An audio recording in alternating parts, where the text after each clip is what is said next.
you find yourself surrounded with strange and potentially weird terms and fancy jargon. In this movie, I review those terms, as well as present an overview of the entire programming process. While I'm certain that you're eager to get started with writing code, and you may have already viewed a later movie in this course, it's important to know a few key terms and programming concepts. Programming is where you create software. Software controls hardware, which is the physical part of an electronic device, such as a computer, phone, tablet, gaming console, microcontroller, or some other gizmo. Those instructions take the form of a programming language. For this course, that language is the C programming language, which was developed back in the early 1970s. That's pretty old. And in fact, over time, the C programming language has been considered the Latin of programming languages. Unlike Latin, C isn't dead. Lots of C programming still goes on despite newer and fancier programming languages coming along. But like Latin, C is the foundation upon which many other programming languages are built. If you know C, you can more easily learn those other languages. In a later movie, I'll talk about the programming language's syntax and other rules. But for now, know that the code you write is called source code. It's a plain text file that contains the programming language, all formatted and pretty and written properly. The file is saved with the .c file name extension. To create source code, you use a text editor. Any text editor can do, although some editors offer helpful features like color coding, line numbers, syntax checking, and other tools. The source code is then compiled into object code. The program that creates the object code is called a compiler. The traditional name of the C language compiler is CC, which stands for C compiler. The compiler reads the source code file and generates an object code file. Object code files have a .o file name extension, and they use the same file name as the original source code file. The next step is called linking. It's often forgotten because modern compilers both compile and link, but linking is really a separate step. The linker takes the object code file and combines it with C language libraries. The libraries are the workhorse of the language. They contain routines or functions that control whatever device you're programming. If all goes well, the end result is a program file. You can then test run the program to make sure that it works the way you want it to. And if not, you start the cycle all over again. Edit, compile and link, test run. All of these tools, the editor, compiler, and linker, originated at the command prompt or terminal. You can still find them there too. I do a lot of coding at the command prompt because it's quick. More common, however, is to use an IDE or integrated development environment. An IDE combines the tools for editing, compiling, linking, and running. It also adds tools for debugging, creating complex programs, graphical tools, and other features. Beneath it all, however, is the humble command line compiler and linker. And the process is the same. Edit, compile and link, run. Although in practice, you're going to do a lot of repeating and reworking before you get things just right. The good news is that all the tools you need to begin your programming journey are found free on the internet. The bad news being that you have to find the right tools and install them properly. This is not an issue for you here because in this movie, I'll show you how it's done. You'll see how to find a good IDE or integrated development environment, a C language compiler, and get everything set up and configured for using this course. You'll find a horde of IDEs on the internet. Microsoft offers the Visual Studio as its IDE, and Apple has Xcode. You're welcome to use those tools, especially if you're comfortable with them. But for this course, I've chosen the CodeBlocks IDE. The thing I like about CodeBlocks is that it comes with everything you need. Unlike other IDEs, you don't have to hunt for a this or that after the IDE is installed. You basically download, configure, and you're ready to go. Obtain CodeBlocks by visiting the developer's website, codeblocks.org. Point your favorite web browser or Internet Explorer to that website. On that page, look for the Downloads link. Remember, the page you see here may look different as web pages do change from time to time. Click the Downloads link. Choose to download the binary release. Click the link that represents your computer operating system: Windows, Linux, Mac OS X. For Windows, look for the setup.exe file that includes the MinGW compiler. For example, on this screen, it says CodeBlocks 1312 MinGW setup. The numbers may change, but that's the link you need. For Linux, choose your 32-bit or 64-bit distro. Select a version of CodeBlocks that isn't testing or debug info. Try to match your specific distro by choosing a link to download. And for the Mac, only one option is shown. Click the link to the right of your choice. I'll use SourceForge. The download starts immediately. Wait until it's complete. The next step is to find the downloaded file and install CodeBlocks. Open the folder containing that file, which is usually the Downloads folder. You might also be able to access that folder from the web browser. In Windows, double-click the file to open it and begin installation. Work through the installation wizard. Don't worry about any of the options. They're all okay. Eventually, CodeBlocks will be installed with a shortcut icon on the desktop. Click the Yes button to start CodeBlocks if you like, although it's not necessary to do so to complete this movie. On the Mac and Linux, you need to unpack the archive you downloaded. Double-click the icon in a folder window to unpack the archive. On the Mac, you'll end up with a CodeBlocks app file, which is secretly a folder. I recommend moving that icon to the Applications folder. With Linux, double-click to open the archive. At that point, you'll have to run the install program, depending on how your distro deals with whatever's in the archive. For example, if it's an RPM file, open it to begin package installation. After CodeBlocks is installed, you need to get it configured. That topic is covered in another movie. After you've obtained the compiler and IDE, the next step in your programming journey is to ensure that everything is working right and that you're ready to start coding in this course. In this movie, I'll show you around the CodeBlocks IDE.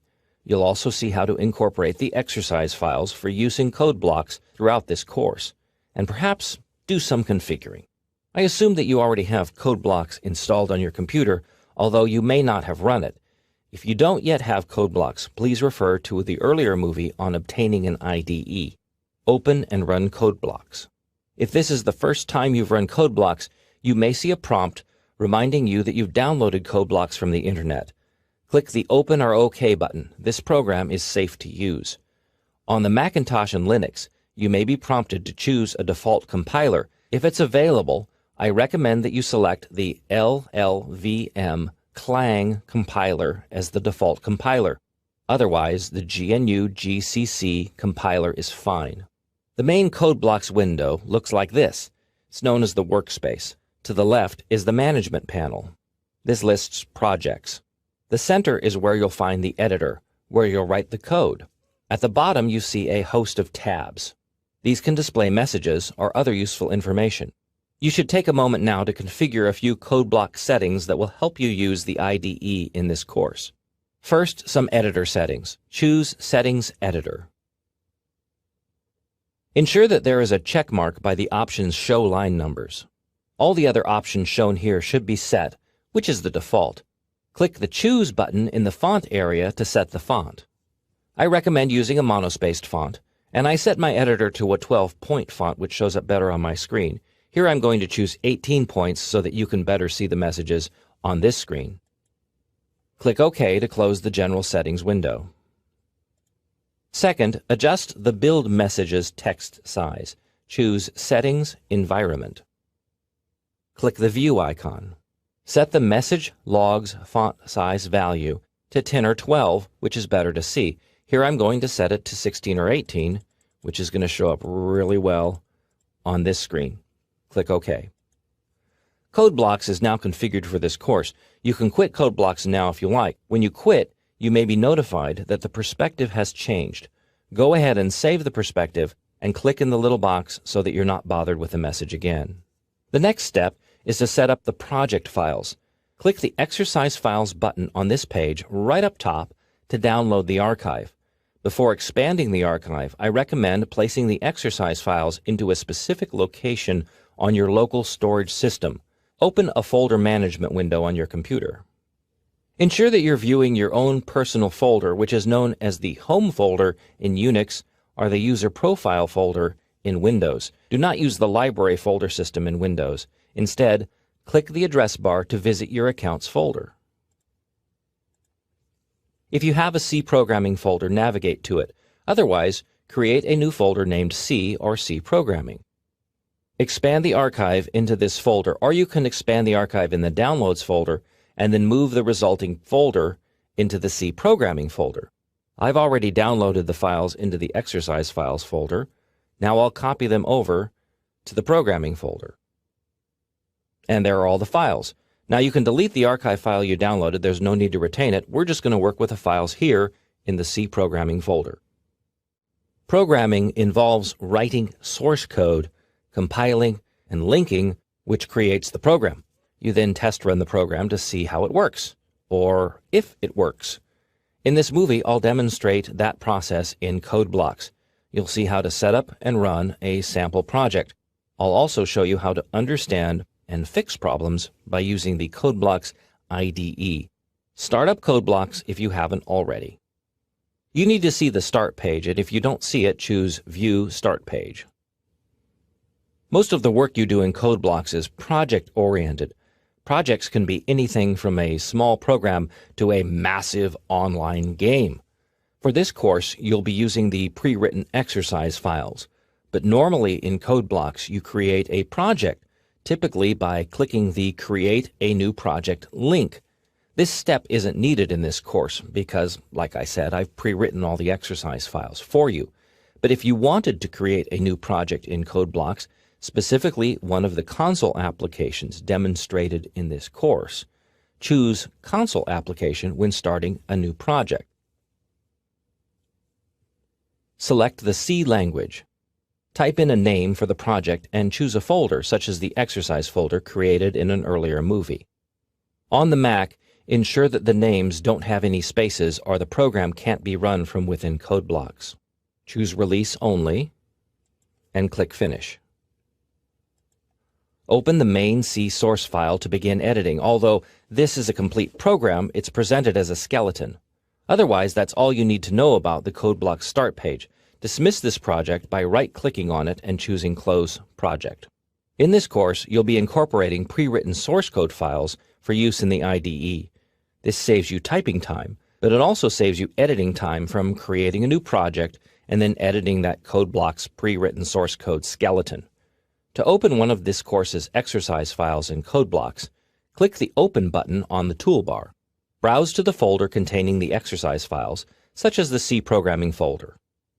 Choose the exercise file 0104 Welcome. Open that file. There you see the source code. C code does not include line numbers, but the editor shows line numbers in this column. These are handy for reference in this course, but also for tracking down errors. And the source code itself appears here.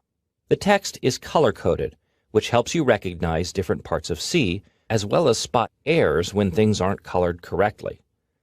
The next step after writing the source code is to compile and link. In CodeBlocks, that step is combined into a single action called Build. To build your project, click the Build icon here. The action takes place at the bottom of the screen in the Build Log and then Build Messages tab. Yes, these errors are on purpose. I want you to see how the errors appear. Click the Build Log tab to review the specific messages. You see what's wrong, which may not make sense to you right now, but it will in the future.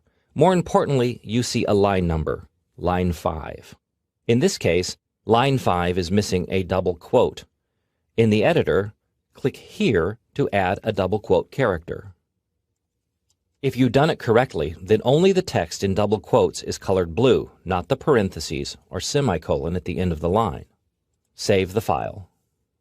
Click the Build button again. And there's still an error. Click the message to locate the error in the code, or click the build log to see more specifics. Some compilers, such as Clang, are more specific about warnings and errors. At the end of line 6, type a semicolon. Save the file. Build. And no warnings, no errors. That's good. It's what you want to see. Now on the Macintosh, you may see a warning about option S. That's a linker error, and you can ignore it. Click the Run button to witness the program's brilliance. In Windows, the program runs in a command prompt window. On the Mac and Linux, a terminal window appears. In that window, you may also see any startup scripts you've written. Ignore that part of the output. Otherwise, what you see is the program's output, shown here as Welcome to the C language. Close the output window and return to code blocks. In Windows, press the Enter key. If the terminal window doesn't close in Unix, type the exit command and then press the Enter key. I recommend you do this, otherwise those terminal windows will stack up. You're now ready to move on to the next project. If you shut down code blocks, you may be asked whether or not you want to save the perspective. Click Yes. C is a language. Like all languages, it has its parts of speech, structure, and syntax. All this stuff is what makes a source code file so delightfully cryptic. But once you understand what's going on and why things are presented the way they are, it begins to make sense. In this movie, I introduce you to the C programming language. You'll understand the structure, what the main function does, and get to know C language keywords, functions, operators, variables, and values. In code blocks, click the New button and choose Empty File. You're now going to type source code. It's only one line, so type main, an empty set of parentheses, a space, a set of empty curly brackets or braces, and press the Enter key to end the line. Save the source code file. Click the Save button. If you need to, choose your C programming folder. Type the file name dummy.c. The source code file is created and saved. Click the Build button. The code does compile. What you see is the absolute minimum C program known as the dummy. All C source code must have the main function. This is where the program execution starts, and the contents of the main function are enclosed in curly brackets. Here, everything is empty, which is okay, although you might see a compiler warning which isn't critical. A program was created. Click the Run button to run the dummy program. And there's no output. That's predictable because the code does nothing. Like any language, the C programming language has several parts: keywords, functions, operators, values and variables, and structure. The keywords are the language part of the C language. They accomplish very basic tasks. The good news is that, unlike English, which has tens of thousands of words, there are only 44 words in the C language. Don't freak out. In practice, you may only use about half of these keywords. The real workhorses of the C language are functions. What the keywords do is really basic. To do more in C, you rely upon a function. The functions are held in libraries. The linker's job is to combine the library with your program's object code, knitting the two together to make a program. To use a function in a program, you must incorporate a header file which defines the function. You'll see how that's done later in this movie. Operators are symbols used to manipulate data in the program. These include the traditional math operators, as well as a host of other special symbols. Values and variables are similar. Values include characters and numeric values. The numeric values are divided between integers or whole numbers and floating point values, which contain a decimal part or fraction, or which can be very, very large values or very, very small values. A variable, on the other hand, is a container for a value. Its contents can change or vary, which is why they're called variables. The values that go into variables are the same types of values you use directly in a program. All these pieces of the language must be used in a specific manner or order. That's the C language structure. The C language uses preprocessor directives to help control program flow. The main function is the first function executed in all C programs. It's required, as you saw earlier in the dummy example. Curly brackets are used to enclose a function's contents. Statements are like sentences in the C language. They can include C language keywords, functions, math, logical comparisons, and so on. Finally, comments are notes to yourself or other programmers, reminders, general information, or other items that are part of the source code but not compiled. Now that you know a bit of the background, let me help you put it to use by completing the dummy program. Return to the dummy source code in the IDE's editor. The main function is defined as an integer function. That means it returns an integer value to the operating system. Therefore, some editing is necessary. In your editor, type the C language keyword int before the word main. Ensure that a space separates both. Now I'm going to clean up the curly brackets, which I prefer to put each on a line by itself. Now I'm going to add a statement to the main function. See how the editor automatically indents the line? That's the traditional way C code is formatted. Type the word return and a number. I'll let you pick any number, although it must be an integer. I'll type 3. You can type the number in parentheses, as I've done here, or you can just specify the value. If so, you need to put a space between return and the value. Type a semicolon to end the statement. Save. Build. As long as your code looks like mine, no errors or warnings appear. Run. On the Mac or Linux, you may see no output other than the build log, and it says the program terminated with status 0. On the PC, the terminal window shows you the return value. I'm going to fix the font to make it a little more readable. Here you see the process returned 3, which is the integer value I specified in the return statement. To add output to the dummy program, you need to use an output function. C language keywords don't output anything. They're just basic vocabulary, words like return and int. As an example of an output function, you can use puts, which sends text to the standard output device. In this case, it's the terminal window. Program code in the C language is read top-down. Because the return statement ends the main function, I'll add the puts function at line 3 by inserting a new line into the editor. In the puts function's parentheses, you place a string of text, which consists of characters snuggled between double quotes. I'll type, "I am no longer a dummy." Save the source code. Build. Whoops, I forgot the semicolon. That happens, so get used to it. Add the semicolon to the end of the puts function at line 3. Save. Build. And you may see a warning. Even if you don't, you need to know that the puts function requires a definition before it can be used. Otherwise, the compiler becomes confused. The definition is held in the standard I/O header file. You must include that header file in your source code by using the include preprocessor directive. Insert a line at the top of the source code. Type hash include angle bracket stdio.h angle bracket, and add another line for readability. This preprocessor directive includes the definition for the puts function. Save. This time, click the build and run icon, which is 2 steps in one. No warnings, no errors, good. And there's the output. If this is your first C program, then congratulations. The best way to get started on your programming journey is to write some simple programs that are easy to understand and change. To handle that task, it helps to know the basics of input and output, or I/O. In this movie, I introduce you to the concept of I/O and how that plays into programming. You'll get to explore some basic I/O functions and use one of those functions to create tiny programs that output interesting text. A program has to do something. That something involves taking input and generating output. This is how a typical C program works. It's a machine that does something to input and then generates output.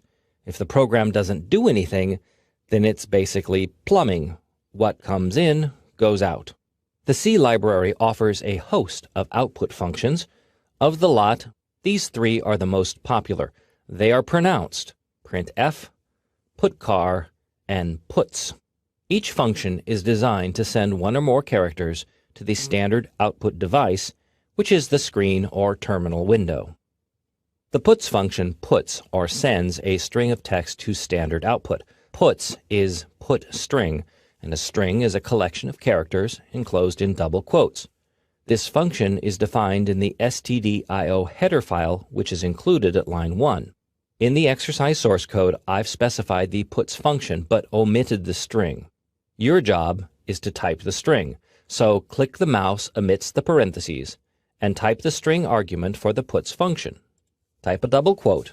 The editor automatically supplies the closing quote. Type some text.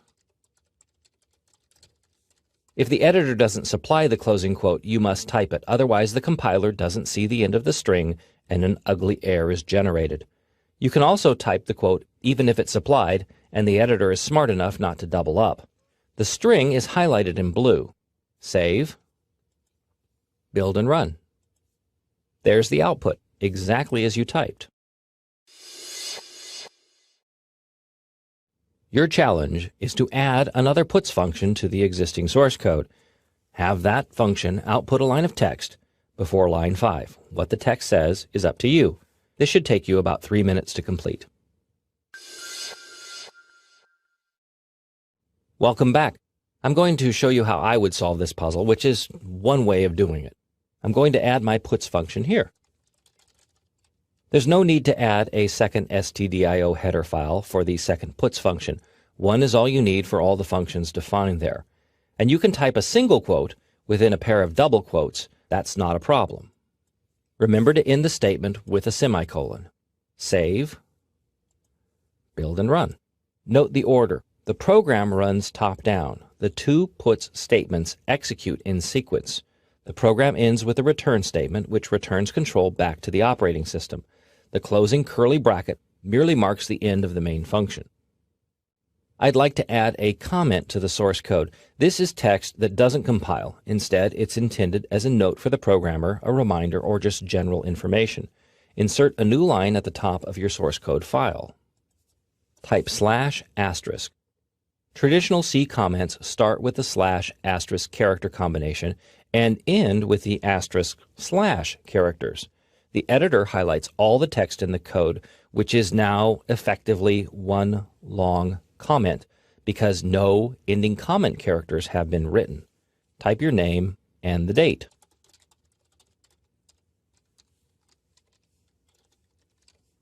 Type */ to end the comment.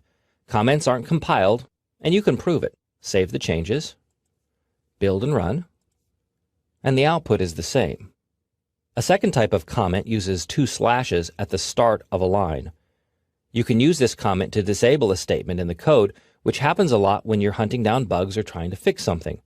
I'll comment out line 6, the first puts statement. Save, build and run. See how the output doesn't appear? That's because the compiler treated it like a comment. If you'd like to restore the line, remove the / comment, then save, build and run again. Before closing this movie, I want you to view the files created when you build a program in C. Open a folder window to view the contents of your exercise folder. For each source code file, you find an object code file. It has the same name as the source code file, but with a .o file name extension. That's the file created by the compiler.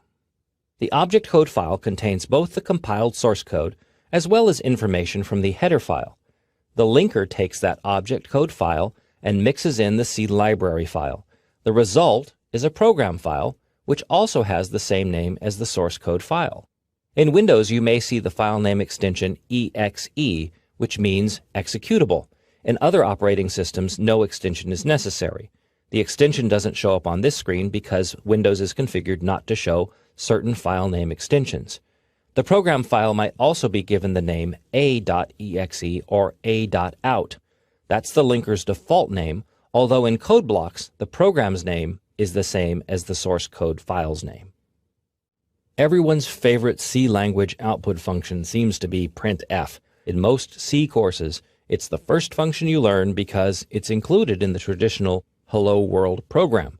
But the function has far more power than just spewing out text. In this movie, I introduce you to the printf function. It's another text output function, but one with far more power than puts. I'll also show you how to incorporate escape sequences into strings. In its most basic form, the printf function sends a string of characters to standard output. That means it displays text on the screen. The printf function is defined in the stdio header file. The printf function is used twice in this code, in lines 5 and 6. In this mode, printf works a lot like the puts function. The argument for printf is a single string held between the function's parentheses. The string is enclosed in double quotes. Build and run this code. The program doesn't err. The output is as it should be. Unlike puts, however, the printf function doesn't add a new line character at the end of the string. Yes, even though two statements are used on two lines of code, the output is one long string. To add the new line, which is like pressing the Enter key at the end of a line, you must specify an escape character. Edit line 5 to insert a backslash and a little n before the ending double quote. In some editors, the backslash n appears in a different color, showing that it's special. Save the changes, build and run. Now you see two lines output. Your challenge is to add the new line escape character at the end of the printf function in line 6. This should take you less than 3 minutes. And here's the solution. There's the new line escape character at the end of the statement. Save, build and run, and the output looks a lot better. Some characters you just can't put into a string. To sneak around this limitation, you use escape characters. In the C language, a string is a bunch of characters held between two double quotes. Everything between the double quotes counts, but sometimes you can't type a character, such as the Enter key. For example, if you wanted to put the Enter key press here and create a new line of text, the result would be two lines in the editor, not the output. The solution is to use the new line character in the string. It's an escape character, which means it starts with a backslash. That's followed by n for new line. Together, the backslash n is interpreted as one character, a new line, and it's generated when the string is output. The C language uses about a dozen escape characters, also known as escape sequences. The most common are new line, tab, single quote, double quote, and if you really need to display a backslash character, you must escape it as well. As a challenge exercise, I want you to create a new source code file saved under the name blorf.c. Use a single printf statement to generate the output you see here. Hello, on a line by itself, and then another line that says, my name is Blorf, with the word Blorf and the period enclosed in double quotes. Pause this movie and attempt this exercise. It should take you about 3 minutes. I'm going to create exercise blorf.c myself so you can compare what you've come up with what I did. Be aware that your code may not match up exactly with mine. I'll create a new empty file in code blocks and type in a basic skeleton. You see as I type, the text isn't color-coded. You have to save the file before the editor recognizes how to color the text. I'll save here and then go back and rewrite the specific printf function. And there's the color. So at line 5, I'm going to type in the printf function. Hello, and a new line. My name is, and escape the double quote, Blorf, period, escape the double quote. Type a semicolon to make it a statement. Add a blank line for readability. Save, build and run. There's the output as requested, a single printf function that output 2 lines of text. And if you thought to add another new line at the end of the string, you get bonus points. Otherwise, the output looks kind of scrunchy. By the way, if you don't want to use double quotes, you can use single quotes instead. In line 5, I'll edit to remove the double quotes and replace them with single quotes, because single quotes in a string don't need to be escaped. Many programmers find this method easier to use. A value is typically numeric, although it doesn't have to be. In your code, you can specify values such as 3, 5, or even 100 million. The printf function can be used to display those values, providing you know about something called a placeholder. In this movie, I continue exploration of the printf function. I show you how placeholders can be used to display values, not only numbers, but strings and individual characters as well. To view values in action, you can use the printf function, but you have to take that function up a notch. The printf statement at line 5 generates output that would have you believe the number 27 was a value, but it's not. It's part of a string, just the characters 2 and 7. To specify a value, you need to do two things. First, you must place a value into the code, in this case, the number 27. Second, you must direct the printf function to display that value. Edit line 5 to replace the characters 2 and 7 with %d. In some editors, you may see the %d highlighted. That's because it's a special symbol for the printf function. It's a placeholder. In this case, a placeholder for an integer value, a whole number. Place a comma after the string and add a second argument to the printf function, the value 27. Note how the value is shown in its own color. The printf function now has two arguments. The first is called the formatting string. It contains one placeholder, %d. Matching that placeholder is the second argument, the integer value 27. Save, build, and run. In this output, the 27 represents the value 27. Its output is text, of course, but inside the program, it's a number and not text. Copy line 5 and paste it in as line 6. Change the value to 29. Save, build, and run. Two lines are output. The same placeholder is used in both printf functions, but because a different value is specified, that new value is output for the second statement. The %d placeholder is just that. It holds the place of another argument. In fact, you can specify multiple placeholders providing that you have arguments to match. Type a new line 7 that reads printf, and here are the values %d, %d, and %d, new line, close quote, comma, 51, 52, 53. Remember the semicolon to end a statement. Save this modification, build and run. You can even do math in a printf function, although it's the C language that does the math, not the printf function. Open exercise file value2. Here you see an immediate value specified in the printf statement, but math isn't always going to be that simple. Replace the 4 with the equation 2 plus 2. Save, build and run. The program makes the calculation for you. It adds 2 and 2. The result is fetched from the %d placeholder in the printf statement. Now replace the equation in line 5 with this. 278 times 956. On a computer, the asterisk is used as the multiplication operator. I'll officially introduce that as well as other math concepts in a later movie. Change the format string as well, replacing 2 plus 2 with 278 times 956. And who knows what that value is? Well, save, build and run. And apparently the result is 265,768. Neato.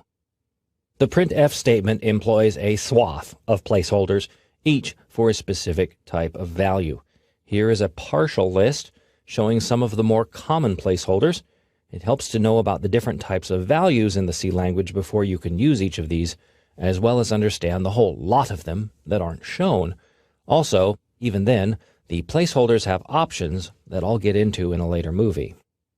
The %s placeholder is used to display strings, and it may look a little odd, but it does come in handy. Open exercise file value3c. In this code, the %s placeholder represents the string programmer, which is the second argument of the printf function. Build and run this code.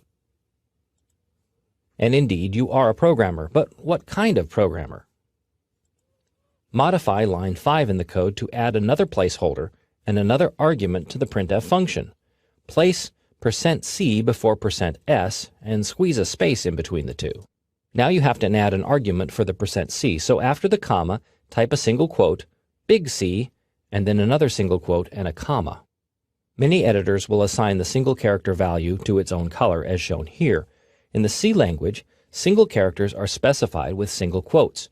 If you use double quotes, you create a one-character string. That's not what you need to match the %c placeholder. Save, build and run. And indeed, you are a C programmer. One final thing, because the % character is used as a placeholder, you must specify 2 of them when you use a % symbol in the printf statement's formatting string. Open exercise file value 4. Read the printf statement. The %d placeholder should match up with the second argument, 98. It's followed by a % which indicates %, not a placeholder, right? Build this code. Now, if you don't see any warnings, that's okay. The output is still going to look weird. In some compilers, you will see warnings indicating trouble. The compiler believes that a second placeholder is desired, and it doesn't understand the placeholder as presented. Plus, it can't find a matching argument. If you don't see the warnings, try to run the code and see what happens. Weird, huh? The solution is to edit line 5 and stick in a second %. That looks odd, and it's cryptic. It's the cryptic side of the C language, in fact, that enthralls so many of the nerds. But it's going to work. Save the changes, build and run. And now the output looks more sensible. And I hope you do get 98% or more on your next C exam. Programs work fine with immediate values, but oftentimes you don't know what a value is. Say, the value comes from input. The user types it, or it's read from a file or the internet. To store such values, you need a specific cubbyhole or container. In programming, that container is known as a variable. In this movie, I introduce you to the concept of the variable. It's a container into which you can store values, values that are unknown or values that can change. You'll see how to declare a variable in the C language and how the variable is used in the code. A variable is a container for a value. Because C deals with different types of values, a variable must be declared as a specific type, and it's given a name that's used in the code. In C, the variable type matches the variable's content, the type of value being stored. Integer variables can hold only integer values, or whole numbers. Float variables hold floating point values, which are very large numbers. Very small numbers are numbers with a fractional part, like 2.1. Character variables hold single values, such as the letter X. The C language lacks a string variable type. Instead, a character array is used. I'll explain how that works in a later movie. Int, float, and char are all C language keywords. Additional keywords are also used to declare variables. These include double, long, short, signed, and unsigned. These are all C language keywords, and they're used to declare types of variables. This code declares an integer variable at line 5.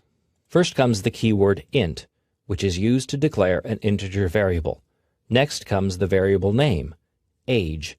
As this is a statement, it ends with a semicolon. Variable names can include numbers, letters, and some symbols. They must begin with a letter, or an underline can be used. The name must be unique, with no two variables having the same name, nor should variables be the same name as functions or C language keywords. At line 7, the variable age is assigned the value 30. In C, values or equations go on the right side of the assignment operator, the equal sign. The value or results of the equation is then assigned to the variable on the left. Because 30 is an integer value, it fits nicely into the integer variable age. Finally, the statement at line 9 displays the variable's value by using the printf function. The %d placeholder is used, and the variable age is specified as the second argument. Build and run this code. The whole idea behind a variable is that its value can change. Edit the source code so that the value of the age variable is changed to 34. Make this modification at line 7. Save the modified code, build and run. The program's output reflects the new value. Assign a new value to the variable in the code by adding 2 lines after line 8. First, assign the value 50 to the age variable. Age equals 50, semicolon. Second, type another printf function. This course's author is over, placeholder, integer, years old. New line, comma, age, parent, semicolon. Save this change, build and run. See how the age variable is used twice to hold 2 different integer values. On your own, you can change this code once more. This time you can assign your own age to the age variable and simply add a printf statement to say how old you are. You can do this on your own later. Math can also be performed using variables. Open exercise variable 2. In line 7, the value 32 is assigned to the integer variable age. Edit the value to reflect your own age in years. The printf function at line 8 uses 2 statements, a string and an integer variable. The string is an immediate value. Change the name Dan to your own name, unless your name is also Dan. You don't need to guess how many months you have, because that value is calculated as the argument in the printf function at line 9. Save, build and run. Of course, the month's value displayed is an approximation unless today is your birthday. In that case, happy birthday. The int is really one variable type. Another common type is the char, or character variable. Open exercise variable 3. Here 3 character variables are declared, x, y, and z. You can declare multiple variables of the same type on a single line. Each variable name must be separated by a comma. Lines 7 through 9 assign the variables characters. Single quotes are used. Then the values are displayed with the printf function at line 11. Build this code to run the program. Just as you can change integer variables, you can change character variables. You can even do math. Edit line 8 to read y equals x plus 1, and line 9 to read z equals y plus 1. Save, build and run. The output is the same. Instead of assigning immediate values to variables y and z, you did a little character math. Adding 1 to the value of character A gives you a B, and adding 1 to B gives you a C. The final variable type I'd like to introduce is the float. It holds very large values, very small values, or any value with a fractional part. Open exercise variable 4C. The float variable pi is declared at line 5. At line 7, a calculation is made and the result is assigned to variable pi. The calculation uses floating point values. By adding a .0 to 22 and 7, the compiler assumes that you need floating point values and treats them as such. Otherwise, integers would be used, and the result would be wrong. So, when you use a floating point whole number, remember to add the .0. Line 8 sends the result to standard output. The %f placeholder is used to represent floating point values in a printf statement. Build and run the code. The value generated for pi is accurate down to the hundredths place, which is okay for quite a few things in antiquity, but not acceptable for modern calculations. Programs are known for both input and output. Output goes to the standard output device, which is usually the screen or a terminal window. Input comes from the standard input device, which is normally the keyboard. In this movie, I explore input and output concepts. These involve character I/O, which is the reading of single characters, as well as the output of a single character. I'll also touch upon the concept of stream input and output. The 2 most common C language character I/O functions are getChar and putChar. That's how I pronounce them. getChar fetches a character from standard input, Putchar sends a character to standard output. Both of these functions require the inclusion of the standard I/O header file stdio.h for their prototypes and such. Although they are character functions, they work with integer values. Yes, that's weird, but so are so many things in the C language. In fact, you may find yourself frequently using char variables with these functions. When you do, the compiler may gently warn you about the mistake. Finally, these functions are stream-oriented, which is something I'll explain later in the movie. Integer variable c is declared at line 5.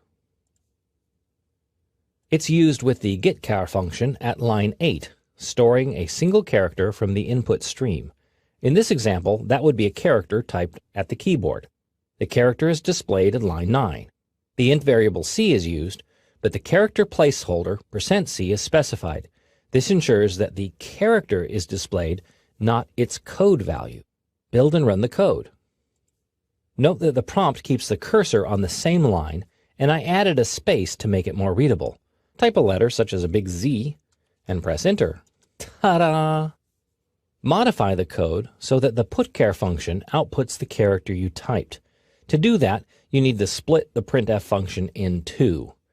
So I'm going to go ahead and edit it to where it says you typed, and notice I'll keep that single quote right there. Close the string, parentheses, and make it a statement with a semicolon. Then I'll add putchar on the following line, and then display the rest of the string by using printf. But the argument c is no longer needed. Instead, it appears up here in the putchar function where it's output directly. Save the source code file. This solution provides for the putchar function to generate output, but it also makes the code longer and less readable. That's actually okay in C, and you'll discover that the output is unchanged. Build and run. This time I'm going to type an X, and the output looks the same. You can also use the putchar function with immediate values. At this point in the code, the statement at line 11 really just outputs 3 characters, the single quote, period, and a new line. I could change line 11 to read putchar, paren, single quote, backslash, single quote, another single quote. That looks odd, but you have to escape the single quote character or the compiler becomes confused. Escape characters are covered in an earlier movie. A second putchar function would display the period. The final putchar function would display the escape sequence, which is specified in the original printf function as a new line. Oops, gotta fix that. We're gonna get in trouble.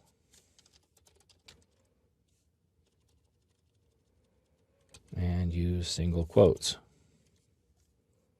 So we have 3 putchar functions instead of a single printf function that displayed a 3-character string. Save these changes, build and run. And the output is the same. Open exercise file char.io2. Here, 2 getChar functions fetch 2 characters. These characters are then displayed by using a sequence of printf and putchar functions. Build and run the code. I'm going to type an M and an N and press enter. The 2 characters are stored in int variables A and B and then displayed. You'll note that the getChar functions do not pause and wait for input. They simply look for all input coming from the standard input device, like a stream of characters flowing out of a hose. To demonstrate this phenomenon, run the program again. Just type Z and press enter. The weird output you see is the code displaying the new line character, which was stored in variable B. Run the code again. This time, type several letters and then press the enter key. A, B, C, D, E. The entire stream of characters A through E on my screen were fed into the program via standard input. The getChar function read only the first 2, but my input persisted until I pressed the enter key. The stream input could also be demonstrated by examining exercise char.io3. Here, it looks like 1 character is fetched by getChar, then immediately displayed by putchar. That's logical because C programs run top-down, and they do. And that's exactly what happens in this program, but it's not what you see when the code runs. Build and run. Type A, B, C, or any other 3 letters and press the Enter key. The output happens all at once because of the stream. The characters you type are actually sent to output as you type them, which is how the code runs. But stream output is buffered. That means that the computer waits until the buffer is full or flushed before sending out the characters. In this case, the buffer is flushed once the program is finished. I'll explore stream input and output further in later movies. For now, remember that the standard C I/O library functions are stream-oriented. A character is a single letter or symbol. Put 2 characters together and you have a string. But strings are funky things in the C language. They're not a variable type, just a clutch or array of characters, all marching together in a line. In this movie, I introduce you to the string. You'll see how strings are created in C, how they can be filled by using string input functions. You'll also meet the scanf function, which is used to pull in all sorts of input. Line 5 probably looks a little odd to you. It's a variable declaration. A char variable named password is created. The string spatula is assigned to the password variable.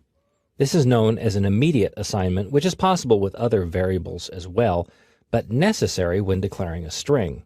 By the way, this is an array declaration, which is a topic for a later movie. The square brackets indicate that more than one char variable is present. How many? The compiler figures that out based on the size of the string. Otherwise, the value would appear between the brackets. In line 7, a printf function displays the string's value. The %s placeholder is used. It's difficult to see because of the escaped double quotes and the new line. Build and run this code. The output properly shows the contents of the string. Change the word spatula in your editor to the words fuzzy wuzzy. Put a space in there, as spaces are valid password characters on some systems. Save the changes, build and run to see the string displayed. Remember that some characters must be escaped in a string. These include the double quotes, new line, tab, and so on. I'll add them to the string here.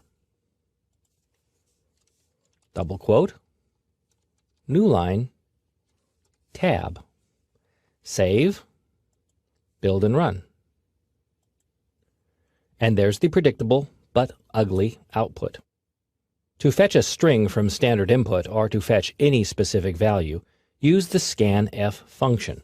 As an input function, scanf is declared in the stdio header file, which you must include in your code lest the compiler become confused.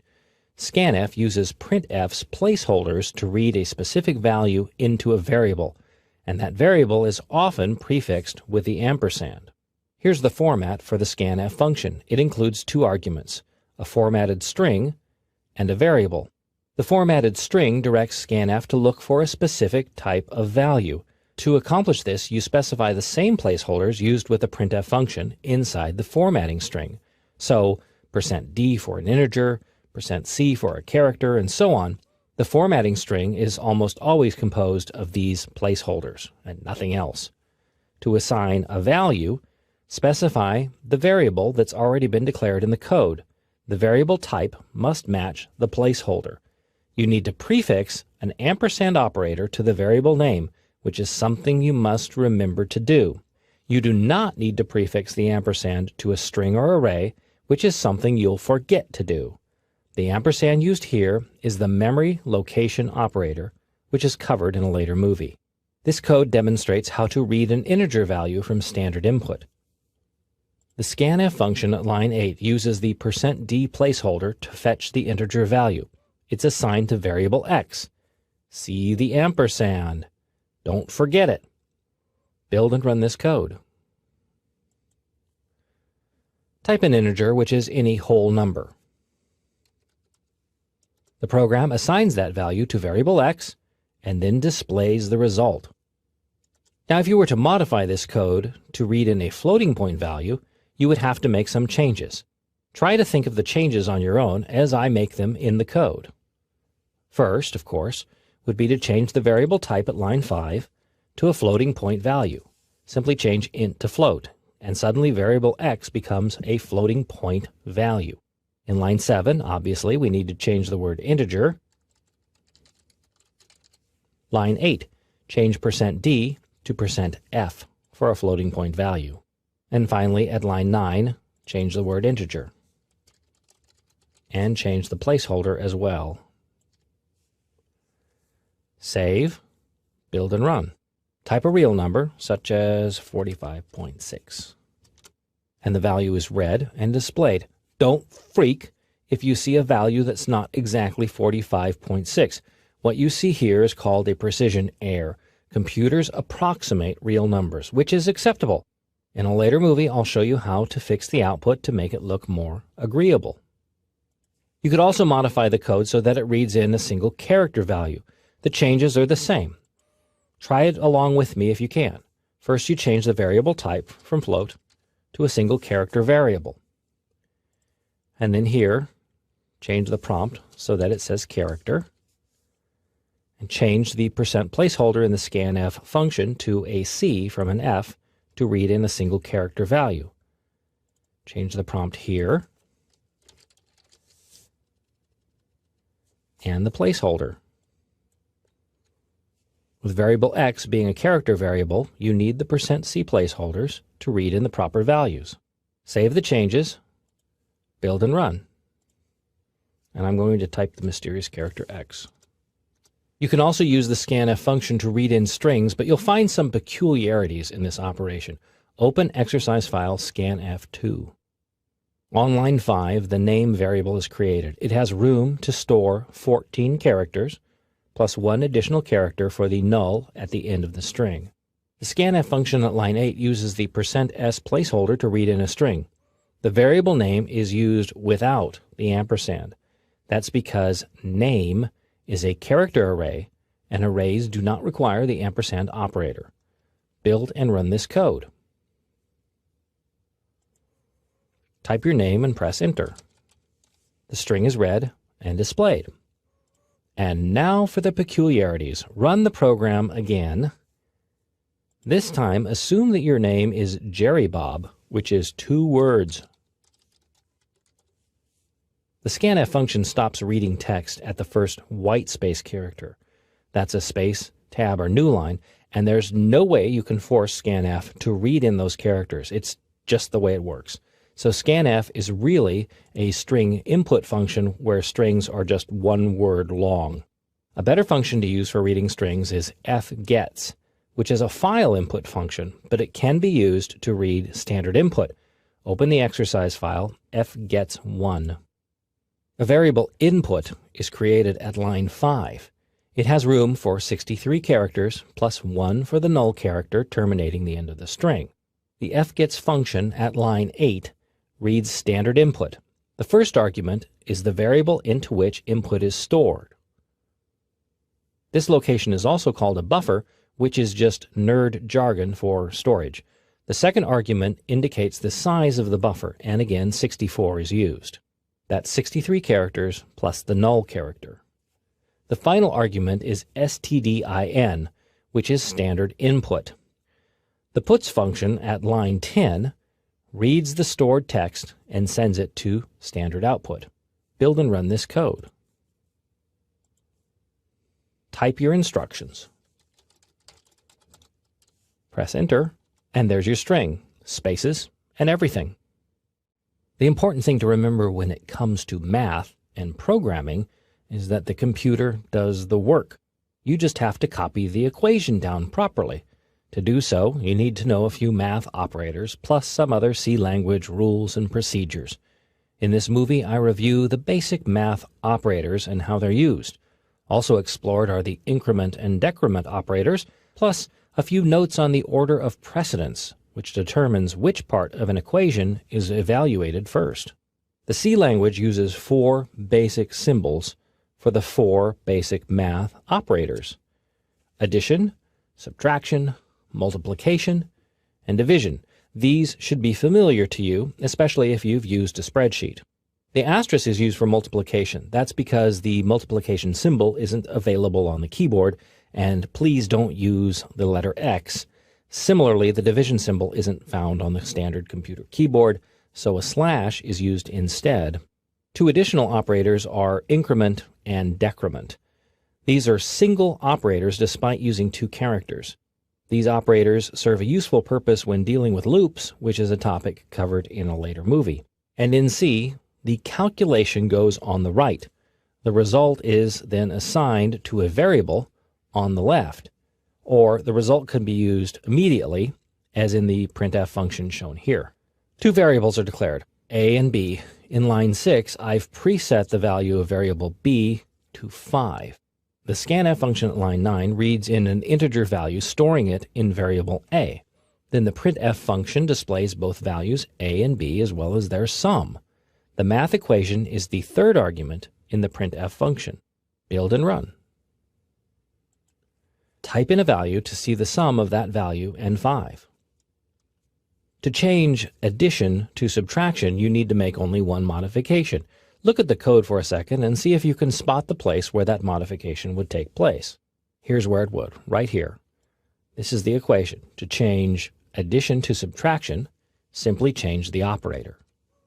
And change it here in the display string, just so that it makes sense when you run the code. Save, build and run. You'll notice that negative values are calculated as well. If you wanted to try multiplication, again, you need to only change the operator. Look at the code and figure out on your own where that change would take place.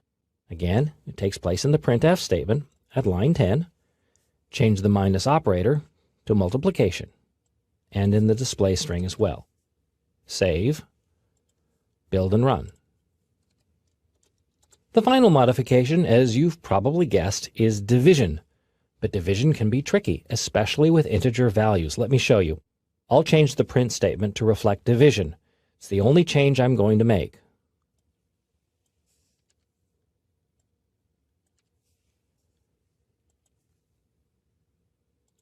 And I type in a value such as 9. The result displayed is 1, which is dubious. To do division properly, you need to use floating point values. Open exercise file math2. This is basically a modification of the existing code switching int values to floats, as well as the associated placeholders. Also, the value 5.0 is assigned to variable b in line 6. Remember, floating points have a decimal part so that when you're writing a whole number, you need to specify .0. Build and run. Try the value 9 again. The result is more palatable, but ugly. A later movie describes how to clean up the output of floating point values. Open exercise file math3. Math is present at line 8. It adds 1 to the value of variable x. This equation may look funky to you, but it's how it works. The compiler calculates the right side of the equation first. So 1 is added to the value of variable x. That result is then stored back into variable x. To prove how it works, build and run the code. The original value is 10, and the modified value is 11. You can manipulate any single variable in this manner. The most common manipulation is to add or subtract 1 from a variable's value. For example, if you wanted to increment the value of variable x by 1, you use the increment operator, which is 2 plus signs in a row. Change line 8 in the code to read simply x plus plus. That's a statement by itself. It's a mathematical operation. Save, build and run. The decrement operator is 2 minus signs. Edit the code again to replace the increment operator with the decrement operator. Minus, minus. Save, build and run. Now the output is 10, 9. The final math goodie I want to show you deals with something called the order of precedence. It involves math equations that have multiple operators. Load up exercise math 4.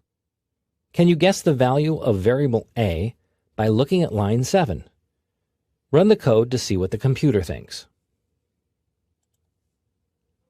The computer thinks the answer is 13. That's because multiplication and division have precedence over addition and subtraction. The equation is also read left to right. So 25 divided by 5 is 5. Times 2 is 10, plus 3 is 13. You can change that order by using parentheses. For example, I'm going to enclose 2 plus 3 in parentheses, which means that part of the equation is evaluated first.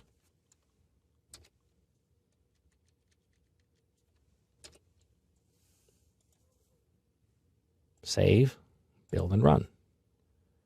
Now the answer is 25. 2 plus 3 is 5. 25 divided by 5 is 5. Times 5 is 25. Now I'll add more parentheses. Remember to match them up. Save, build, and run. Now the answer is 1.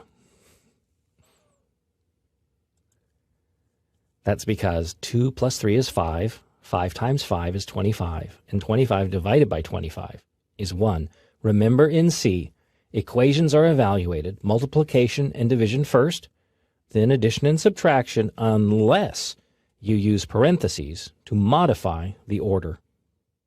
When you can't find an operator to do your math, you need to turn to the C library. There you'll find fun and friendly functions to sate your mathematical whims. In this movie, I cover 2 of the typical C language math library functions, the square root function and the power function. I'll also introduce the random number generating function, which isn't really a math function, but it's something you may find quite handy. To generate the square root of a value, you use the sqrt function. It reads like squirt, but it's really square root. The square root function is shown at line 8. It requires the math.h header file, which is included at line 2. The function swallows a floating point value, specified as 2.0. It returns the square root as a floating point value, which is saved in the float variable r. The printf function at line 10 displays the results. Build and run the code. And now you know the square root of 2, or any other value you specify in the code. Another math function worthy of note is the pow function, which is short for power. The C language lacks a power operator, which is common in other programming languages, but the pow function is far more versatile. Open the pow file. The pow function appears at line 8. It also requires the math.h header file as shown at line 2. The pow function uses 2 arguments, both floating point values. The first is the base. The second is the exponent. So here, 2 is being raised to the 8th power. The result is saved in floating point variable p, and then it's printed in line 10. Build and run. 2 to the 8th power is 256. Generally speaking, all C language math functions require the inclusion of the math.h header file. They all work with real numbers. I use float in my examples, but officially they should be double type variables. The double carries twice the precision of a float. That means it's more accurate, but it should really be used only when a greater degree of precision is required. Another popular number function, although it's not a true math function, is rand. It generates pseudo-random numbers. They're pseudo-random because they can be predicted, but they're still good enough to be random in a general sense. The rand function requires the stdlib, or standard library header file, for its definition. This is the second most common header file after stdio. The function itself requires no arguments. It simply generates a random integer value. That value here is stored in variable r. The printf function in line 10 displays the result. Build and run. On my screen, I see 41 is the random number. Run the code again. And it's the same number. This isn't a bug, it's predictable. For the rand function to work best, you must seed the randomizer. That's a software machine that helps generate random numbers. The random seeding function is called srand, which is also defined in the stdlib header file. In the code, insert the srand function in the line above rand. The srand function requires a positive integer argument to seed the randomizer. Here I'm using the value 66, which I just pulled out of my head. Save the changes, build and run. This time a new random number appears, but will the same number appear when you run the code again? Let's find out. Yep. You have several tools available to reseed the randomizer. One is that you could ask the user to input a positive integer value when the program starts. And that's kind of lame. What most programmers do is to borrow the current tick-tock value from the computer's internal time clock. I cover time functions in a later movie. For now, we need to change line 8 in the code to replace the value 66 with a time function.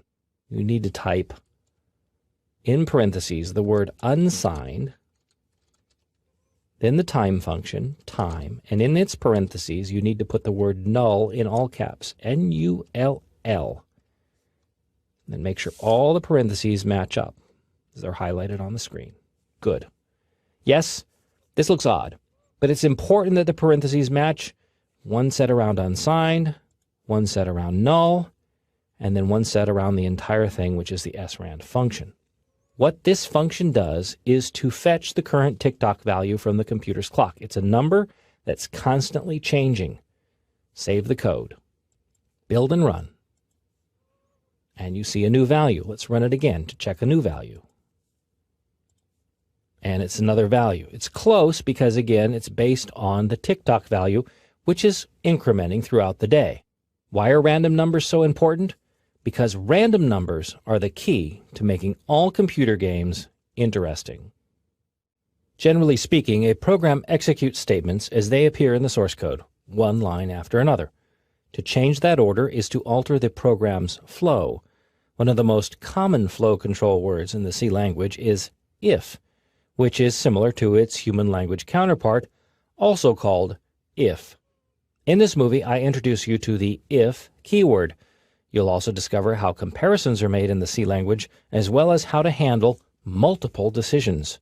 Before you can use the if keyword, you must understand how comparisons work in C. Two values or expressions are evaluated.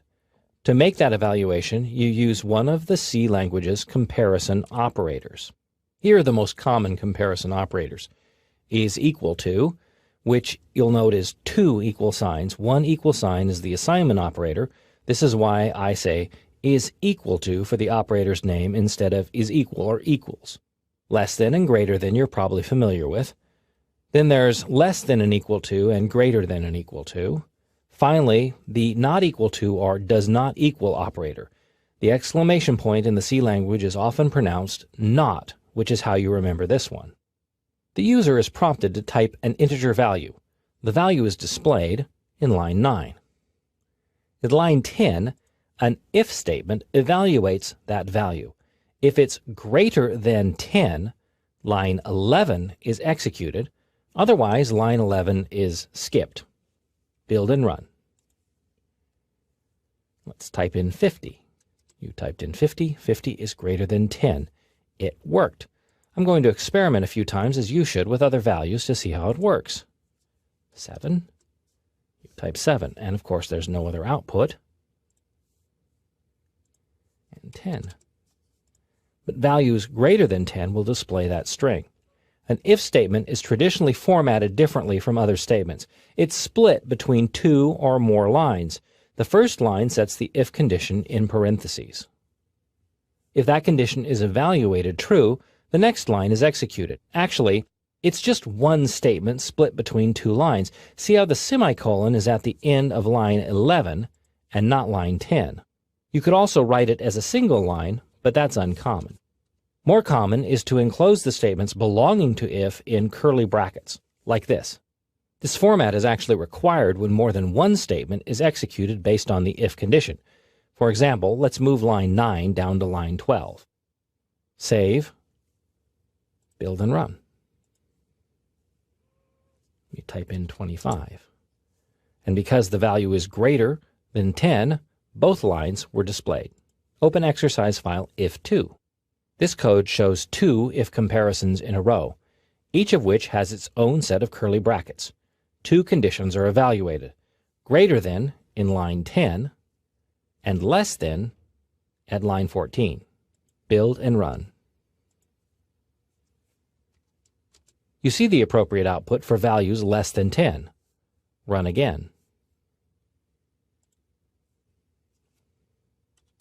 You see appropriate output for values greater than 10. And run again.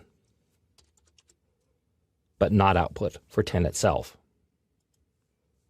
Edit line 14 so that less than or equal to is used as the operator. You can remember the order of how the symbols go if you say less than or equal to or greater than or equal to. Edit line 16 to reflect the same results. Save, build and run. Now we can type 10. Another way to handle an either-or decision is to use the keyword else. Load exercise file if else. This code is a rewrite of exercise if2, but it uses the else keyword. The if condition at line 10 makes an evaluation. Its statements are executed when that condition is true. When the condition is false, the statements belonging to else are executed instead. Build and run this code. Let's try it with 10. That's true. Run it again. That's true. Run it again. That's true. Note that else doesn't have a semicolon. Instead, it has curly brackets. Or it could be written without brackets because it's only followed by one statement. When three or more conditions are present, you can evaluate them by using an else-if structure. Open exercise if-else to see what that looks like. This structure starts with an if statement here at line 10. When that condition is true, those statements belonging to that condition are executed, and the rest is skipped over. Otherwise, a second condition, else if, is examined at line 14. If that condition is true, its statements are executed, and the rest of the structure is skipped. At the end of the structure is an else all by itself. Its statements are executed when the preceding conditions aren't met. Build and run the code. The results are similar to previous examples. 15 is greater than 10. Run again. 10 is 10. Run again. 5 is less than 10. You can have as many else-if statements stacked up as you like, which helps evaluate complex situations. Finally, a reminder, the if, else-if, and else keywords are generally not immediately followed by a semicolon. In the C language, a semicolon by itself is a statement. When one lingers after an if evaluation, the compiler believes that the semicolon is the statement, and that not anything follows it. This is a common mistake. Load exercise if3. Build and run. Well, obviously, -5 is not a positive number. Now, if you're using the Clang compiler, you can click on the Build Log tab and review a specific error message. Other compilers may not be as smart. To fix the problem, simply remove the semicolon dangling at the end of line 7. Save. Build and run. No output means that the -5 fails the condition. Remember, the semicolon goes after the statement, not the parentheses that hold if's condition. The C language lets you handle complex decisions by stacking a bunch of if-else conditions. Sometimes that structure can get a bit unwieldy.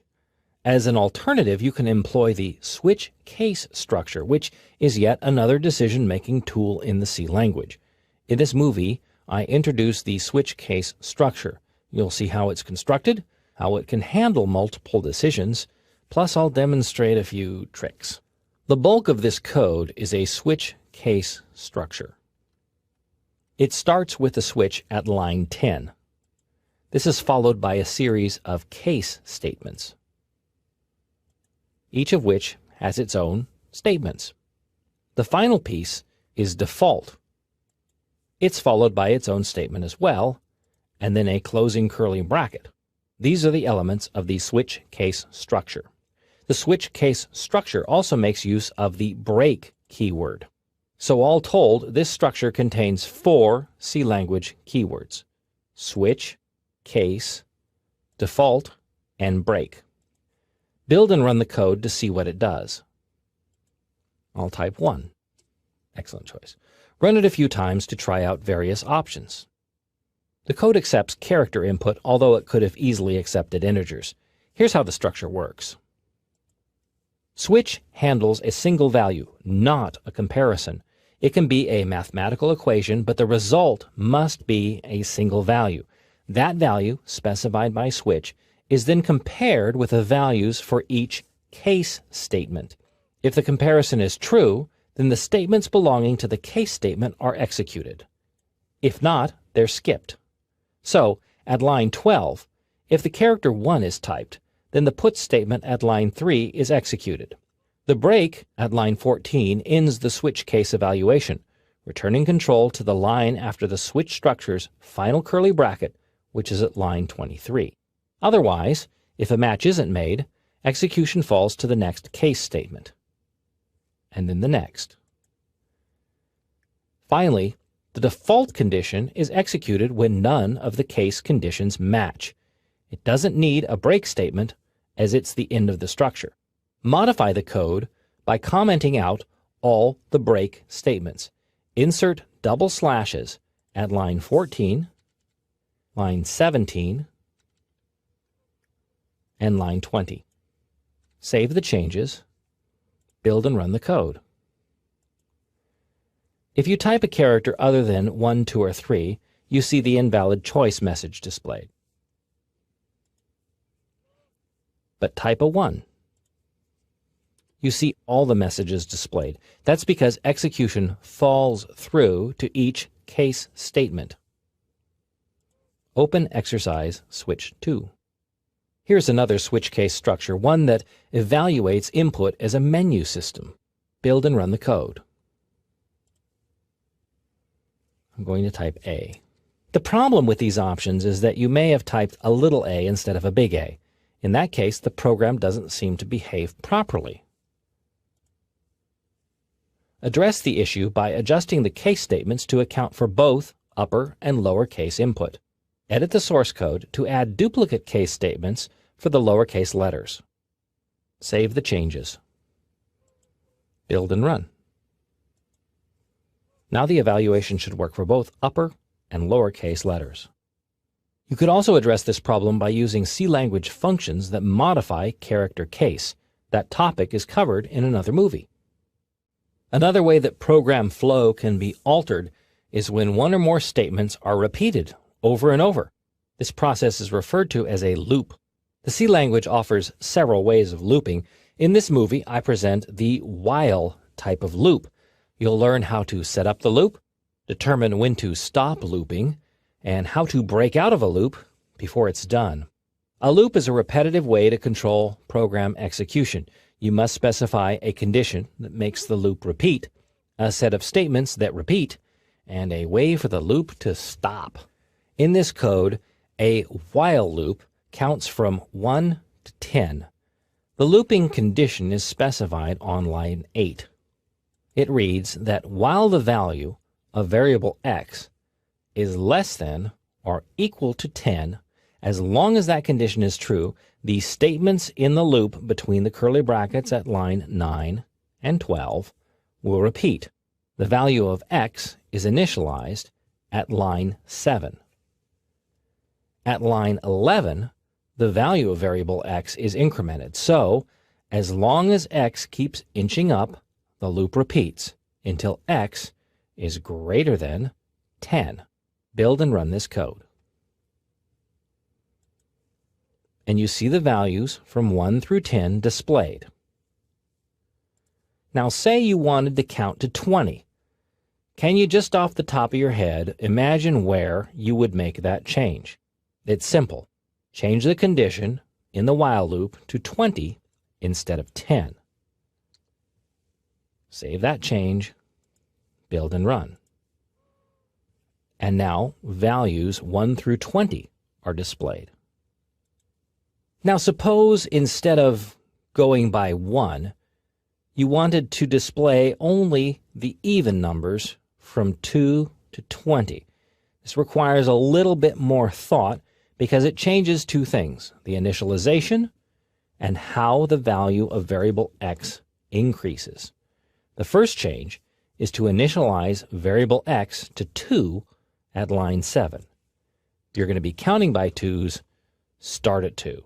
Then modify line 11 so that the value of x is incremented by 2, which is not really an increment, it's a mathematical function. So x equals the value of x plus 2. Save, build and run. And there you see even numbers between 2 and 20. Finally, it's possible for loops to count backwards. If you were going to count backwards, say from 10 to 1, can you think of how you would modify the code so that that would happen? Well, obviously, there's a few changes that would need to be made. If you're going to start at 10, you need to change the initial value to 10. Then the condition needs to change as well, because already the loop wouldn't repeat. Value of x is less than or equal to 20. So the condition should be while x is greater than 0. Then the statement at line 11 needs to be changed as well. The value of x should be decremented each time the loop spins. There's the decrement operator. Save, build and run. And there the loop counts from 10 down to 1.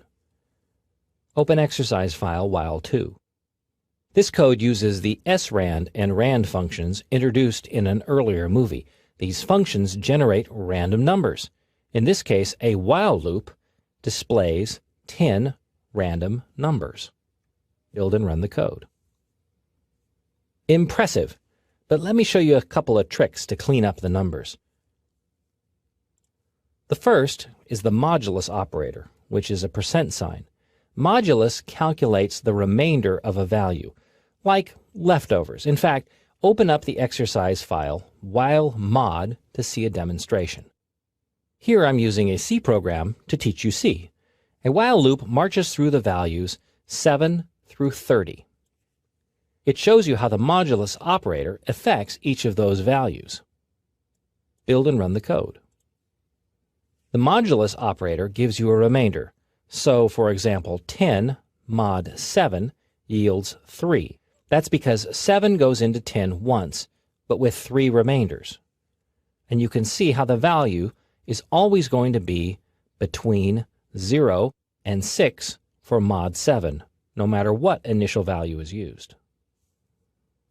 Return back to the while2 source code.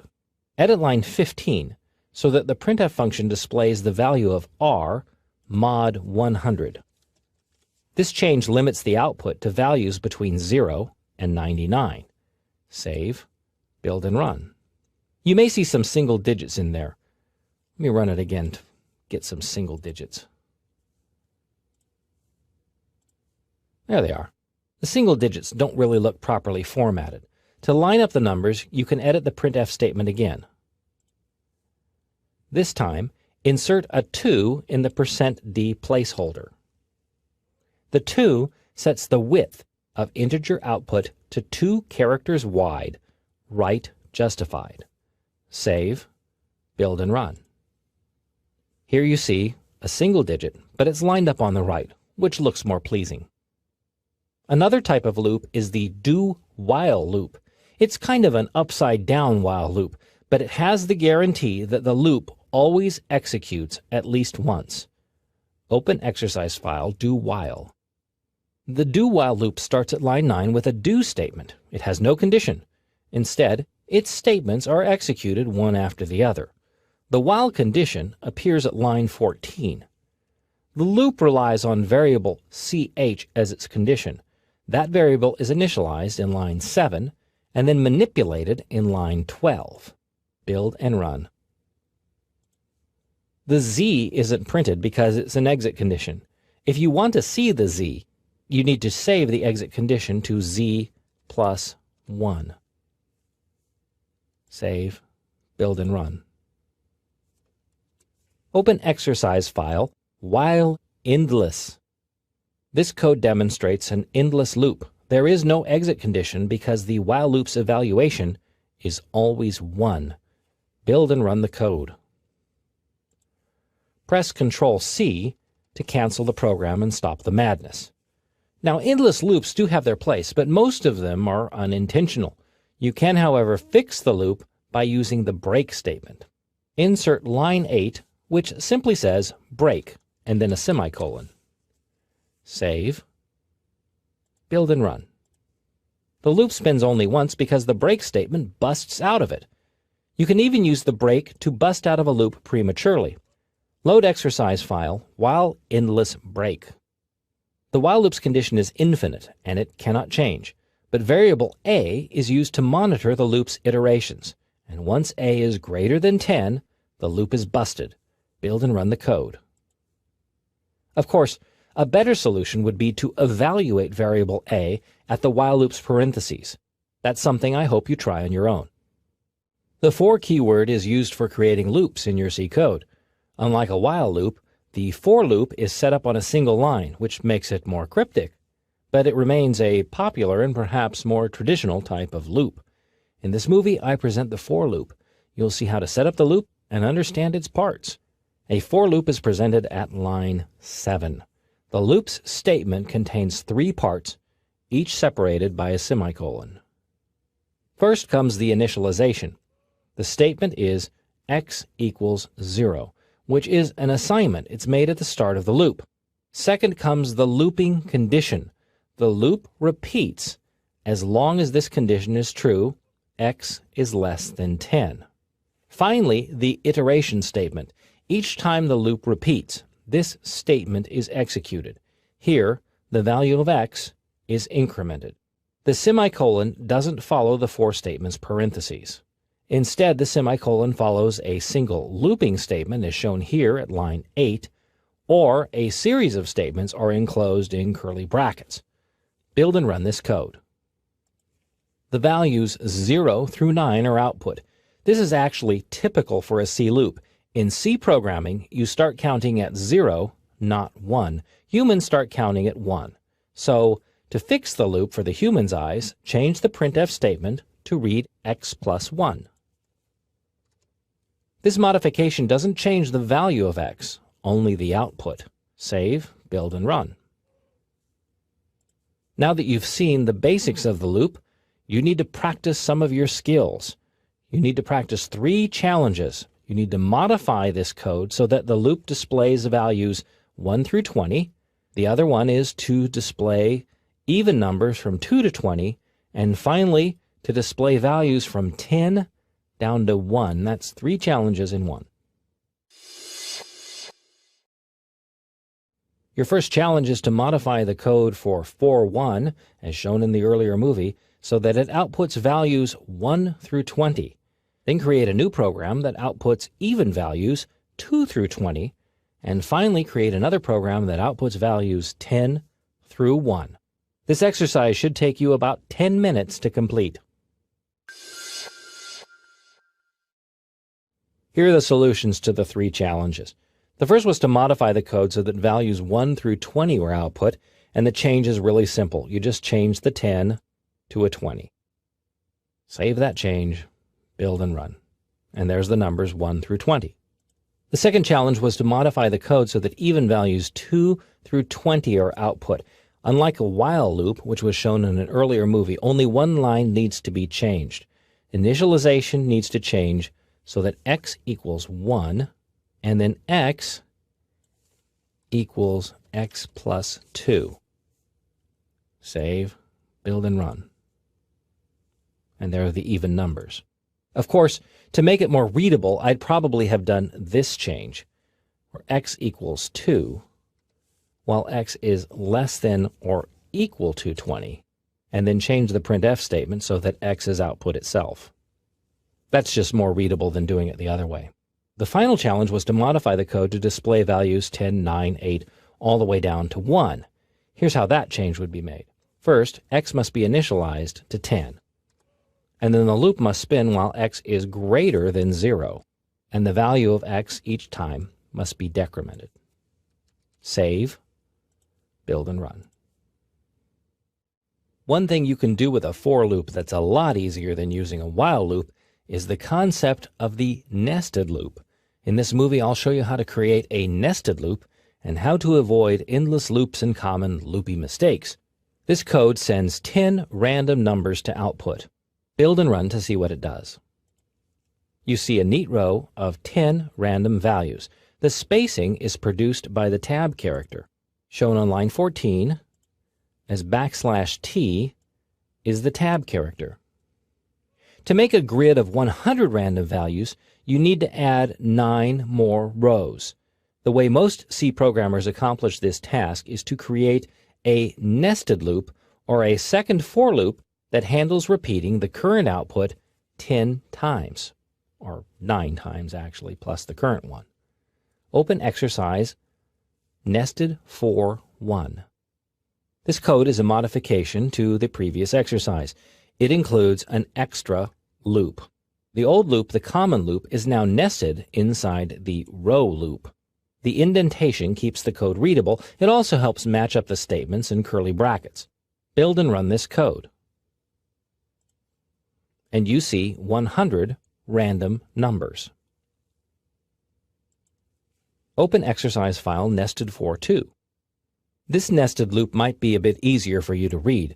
The outside alpha loop goes from the letters A through J. K is the limit.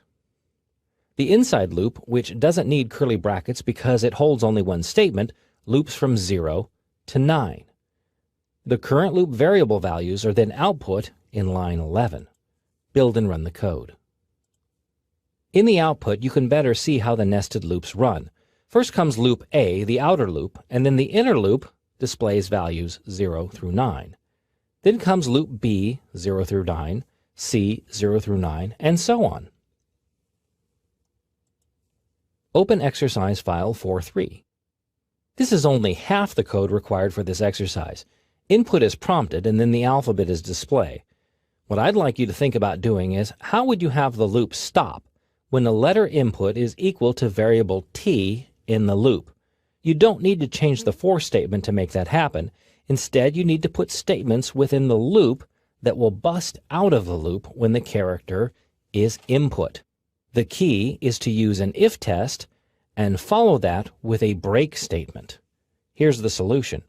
Above line 13, add if t is equals, 2 equal signs, variable ch, break. If you don't put the 2 equal signs in there, what you get is an assignment. And in C, assignments always evaluate true. And don't forget the semicolon after the break statement. Save. Build and run. And the alphabet only displays to letter M. I'm going to run it a few more times so you can see what it does. We'll do X. And now we'll do something early like D.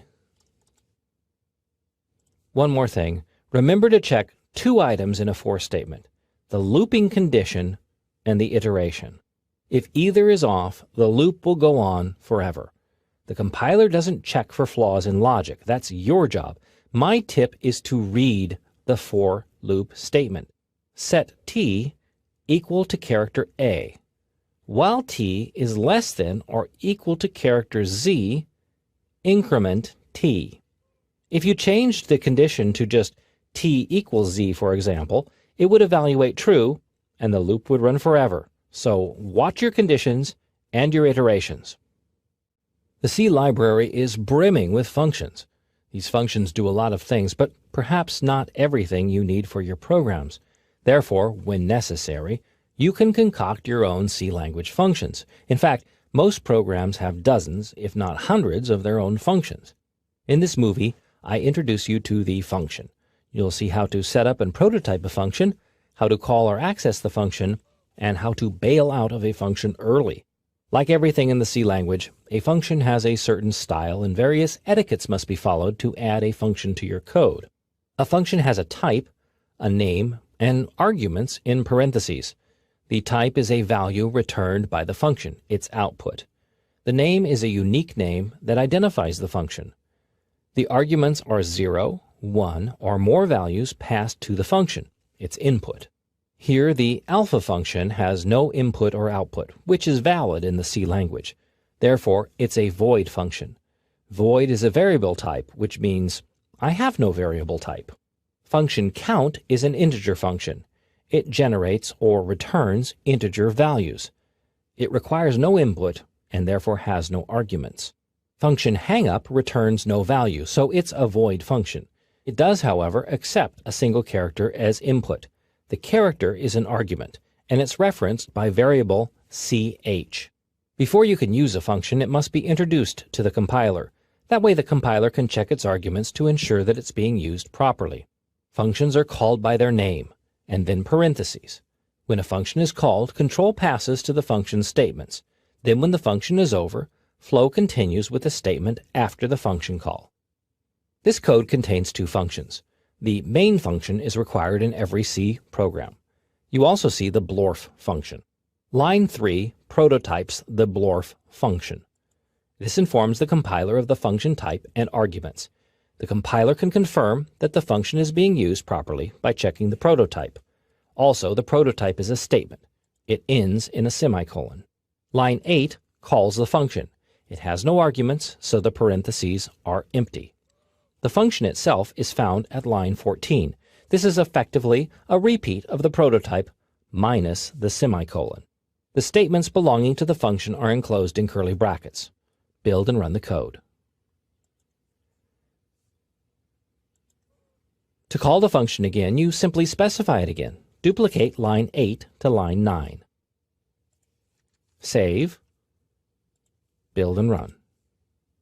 And the output appears twice. The prototype works like a definition for the function, describing how to use it before it appears in the code. You can avoid specifying a prototype, but only when you write the function before it's used. To see an example, open exercise file function2. The soup function appears above the main function. That's okay because the compiler still sees a main function in there somewhere, and it's always the first function run in the program. What's missing here is the prototype for the soup function. Build and run. And the code outputs text as expected. But try this. Move the soup function after the main function. Save. Just build. On my screen, I see one warning. Your compiler may report the misdeeds in a different manner. Either way, it's not good. You have to add the prototype. So I'm going to insert a line above the main function. Void, soup, void, and a semicolon. Save. Now build and run. No errors, and the output is the same as it originally was. Open exercise function 3. In this code, the cheers function contains its own variable, x at line 18. This variable is used only in the function here to repeat the string 3 times. Build and run the code. You cannot reference variable x outside of its function. To prove it, insert a line above line 11 that displays its value. Save the change and build. Don't even bother trying to run it because you won't. The compiler is basically saying, what the heck is x? Try to define x and set its value inside the main function. Save. Build and run. The value of x in the main function is unaffected by the x variable in the cheers function. They are two different variables. Here's another thing to remember. A function ends its run when its last statement is executed. In the cheers function, that's a putchar at line 26. You can bail out of a function early by using the return keyword. Type return semicolon at line 26. You don't need to specify a value here because the cheers function is a void function. It doesn't return anything. In the main function, return must specify a value, as it does at line 17, because main is an int function. Save the changes, build and run. The output is messy because the putchar statement is skipped. That code is never executed because of the return statement right above it. More often you'll see a function return early based on a condition, which usually involves an if statement or a loop. Otherwise, anywhere the return is found marks the spot where the function bails out and control returns to the calling function. Or, in the case of the main function, control is returned back to the operating system. A function has got defunct. It's that I/O thing again. Sure, a void function is necessary and obviously valid, but most functions chew on input and do something based on that input. In this movie, I explore how functions can deal with arguments or values passed to the function. You'll see how to declare such a function, how it deals with values, and how to pass more than a single value to a function. This code contains the repeat function, which accepts one argument, an integer. Within the function, the integer variable is named count. The function is called at lines 8 and 10, each time with a different argument. Inside the function, a local variable x is declared. It's used in the for statement along with the count variable. Build and run this code. The function can also accept integer variables as arguments. Make these modifications to the code. In the main function, declare integer variables a and b. Assign the value 1 to a and 5 to b. Use a and b in the two repeat functions. Save the changes, build and run. And the output is the same. Open exercise file argument 2. In this code, you see a function that accepts 3 arguments. In this case, 3 floating point values. The scanf function at line 10 reads in the 3 values. This is possible providing you format the input to match the format string. In the product function, the product of the 3 values is calculated and displayed. Build and run this code. I'm going to type 12, 13, and 15. And there's the result. There is no limit to the number of arguments a function can accept, although the more arguments, the more likely it will be to mess up the format. Functions don't necessarily need to eat all the same argument type either. Open exercise file argument 3. The bar function accepts 2 arguments, a character and integer value. Build and run this code. The bar function uses both of its arguments to output a bar of a certain character across the display. Open exercise file argument 4. This file contains an empty function, evaluate. Your job is to complete the function. It should accept an integer value and display a message stating whether the value is less than, greater than, or equal to 10. Your challenge is to create content for the evaluate function. Display whether the argument passed is less than, greater than, or equal to 10. This should take you about 5 minutes to complete. This is the solution. First, did you remember to prototype the function? I did not include it in the skeleton presented in a previous movie, so I was seeing whether you paid attention. Here's the prototype, which is simply a copy of the function's declaration at line 16. And here's the content I came up with.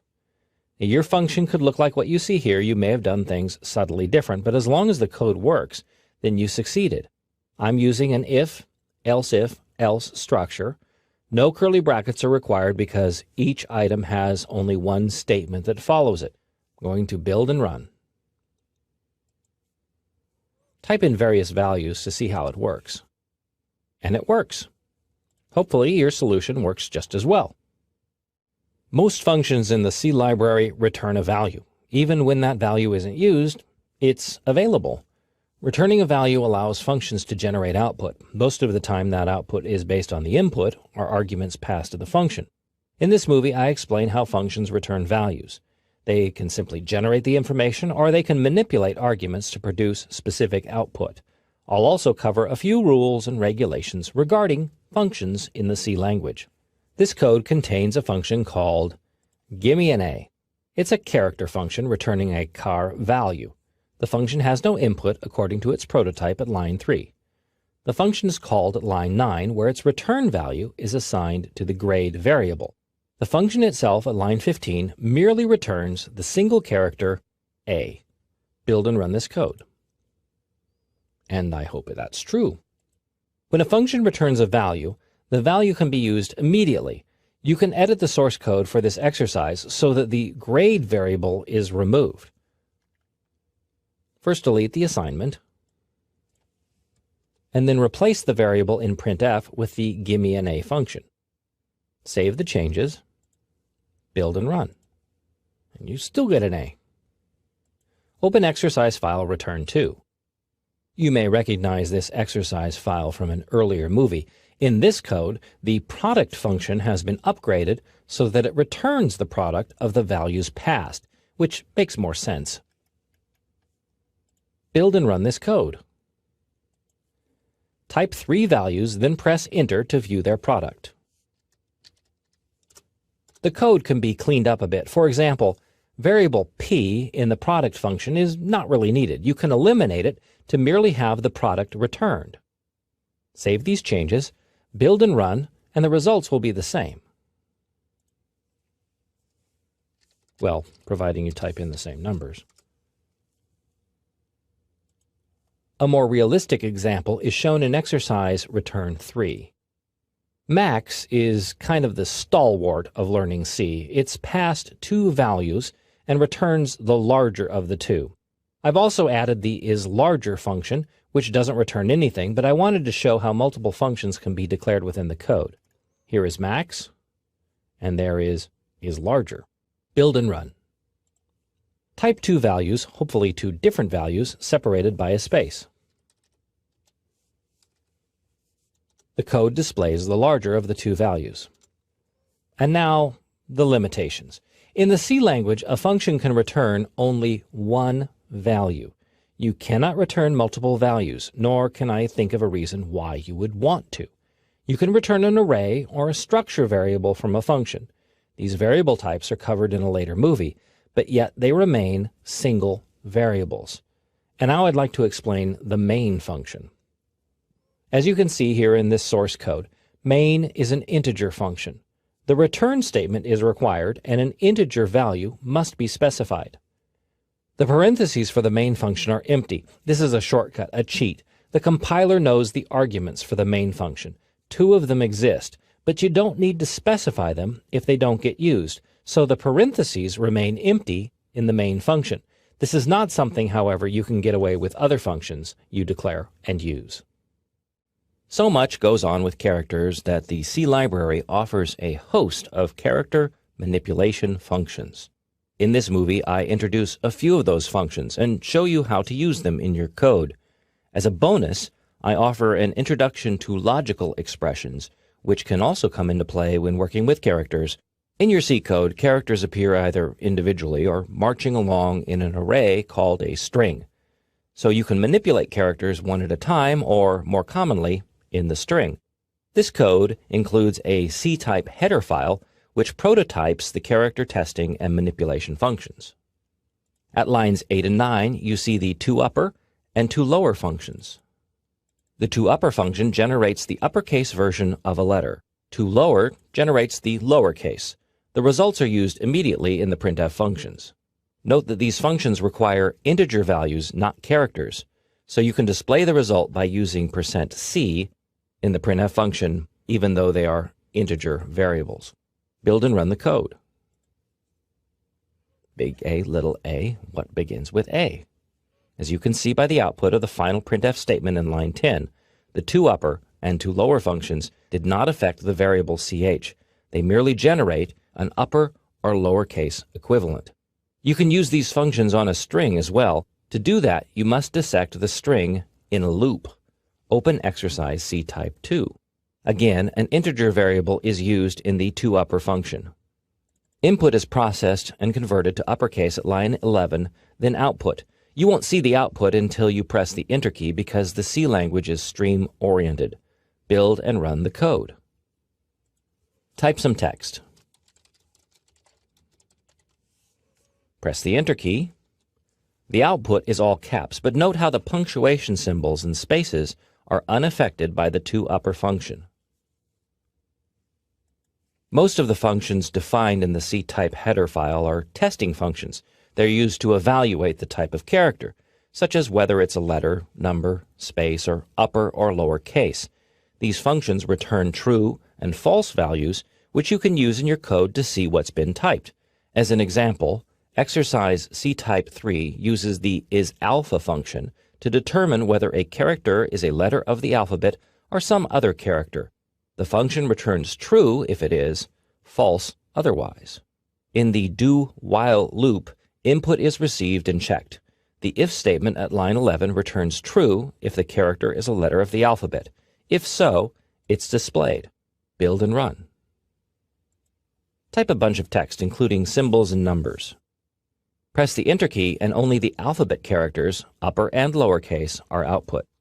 You can modify the source code for this exercise to try out many of the character manipulation functions. For example, change isAlpha in line 11 to isUpper. Now only uppercase letters are output. Save, build and run to test the change. Other functions defined in the C-type header file include isLower to detect only lowercase letters, isNumber, which returns true for any number character, 0 through 9, isBlank for any whitespace character, the space, tab, or new line. You can also craft your own character manipulation functions, but it helps to know about C logical operators. The C language's logical operators are used to compare two or more expressions. The operators determine whether the result is true or false. 3 operators are available to use: logical AND, logical OR, and logical NOT. These are often written in all caps so that they're not confused with irregular words. For an AND operation to be true, both conditions must be true, this and that. For an OR operator, either of the conditions must be true, this or that. And for the NOT operator, the condition must be false, which is backwards, but that's how NOT works, not this. As an example, the AND operator evaluates 2 conditions. Here, both conditions are true, therefore the if statement is executed. Here, one of the conditions is false, therefore the if statements are skipped.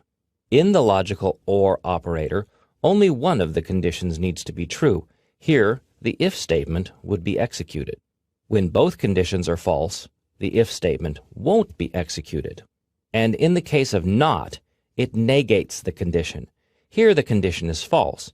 Variable A equals 50, but the NOT operator turns that around and makes it true. Finally, in the C language, all values are considered true except 0, which is false. Typically, the value 1 is used for true, but it could also be -1 or any non-zero value. As an example of constructing your own character test, open exercise C-type 4. This code is a rewrite of exercise C-type 3, where I've substituted the isCaps function for isUpper. A logical comparison is made at line 22. To understand how it works, read the condition. If the value of variable ch is less than a, or the value of variable ch is greater than z. So when either of those conditions is false, meaning the character is not uppercase, the function returns false. Otherwise, the function returns true. Suppose you wanted to change the isCaps function to isLowercase and have it return true or false based on that condition. How would you go about doing it? Well, the first thing to do is to change the name of the function to something more accurate. There in the prototype, and here as well. And also in the call. Change the big A to little a, and big Z to little z. Save, build and run. And only the lowercase letters appear.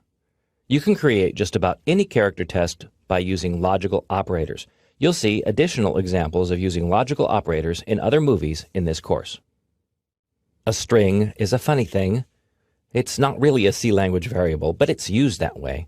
And when it comes to manipulating strings in your code, you have to be really careful due to their unusual nature. This movie discusses working with strings, I'll show you how to gather information about a string, stick strings together, compare strings, and find one string inside another. These tasks represent the more popular string manipulation functions in the C language. A string is declared at line 6. It's a character array, so the char variable type is specified, and the variable name is string, followed by empty brackets. The string length function, strlen, appears at line 9. I pronounce it stringlen because it means string length. It returns the number of characters in a string, which here is stored in the len variable. Build and run this code. The string is 19 characters long. You can also count the characters in the source code, but you won't always have the luxury of knowing the exact amount. For example, what if the user types in a string? Open exercise string manipulation 2. This source code file is based on an exercise from an earlier movie.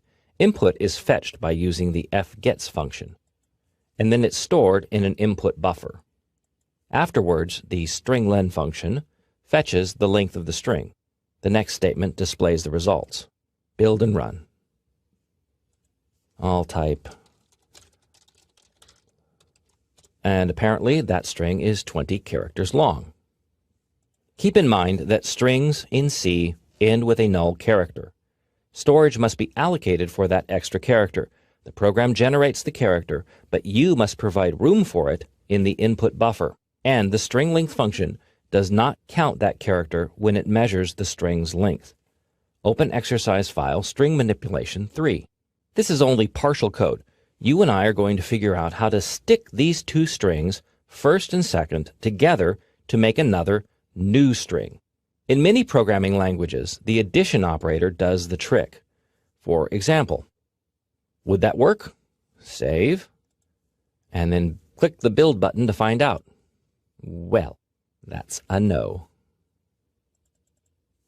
You could display both strings back to back, but that's not the solution I'm looking for.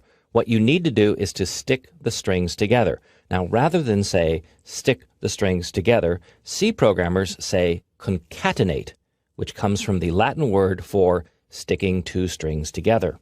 But before then, fix up the code. First, create a storage location or a buffer for the resulting two strings. I'm just guessing at 64. I could count each string and see how exactly big they both are, then add one for the null character and set the value that way. But 64 is a holy computer number, so I'm using it instead.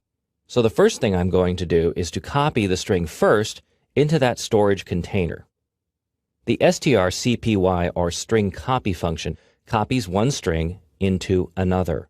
Here, the string first is duplicated into the storage buffer, and I need to prototype that function. All string functions are declared inside the string.h header file. The next thing to do is to stick the string second onto the end of the storage buffer.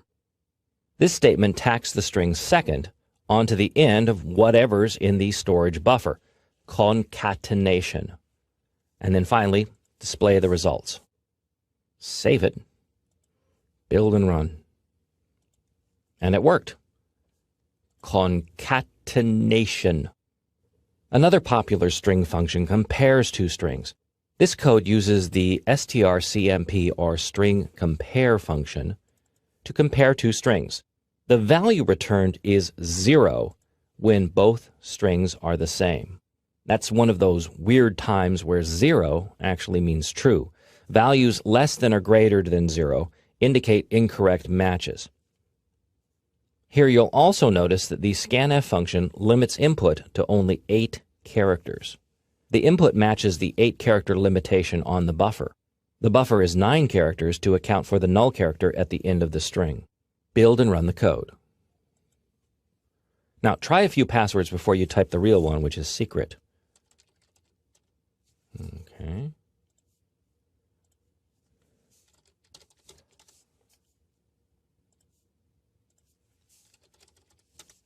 Yes. By the way, this code doesn't need the compare variable. You can remove it. Delete it thrice from the code and replace it with the function directly. Place the string compare function inside of the if statement. Save the changes, build and run. The final string function I'd like to show is called string. It's used to find one string inside of another. Open exercise file, string manipulation 5. This code uses the string function, which I call string. It's a little weird because you really need to know more about pointers to effectively use this function. That knowledge is gleaned in a later movie. For now, the string function is included as part of the if statement at line 9. It returns a pointer, or the location of the string find me in the string source string.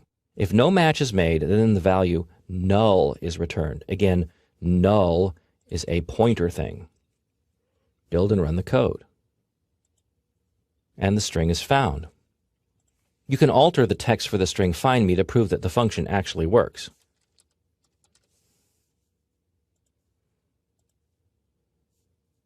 And it does. Until you breach the rocky shoals of Pointerland, that's about the best that can be done with the string function. Occasionally, when learning something new, you need to pause and reflect.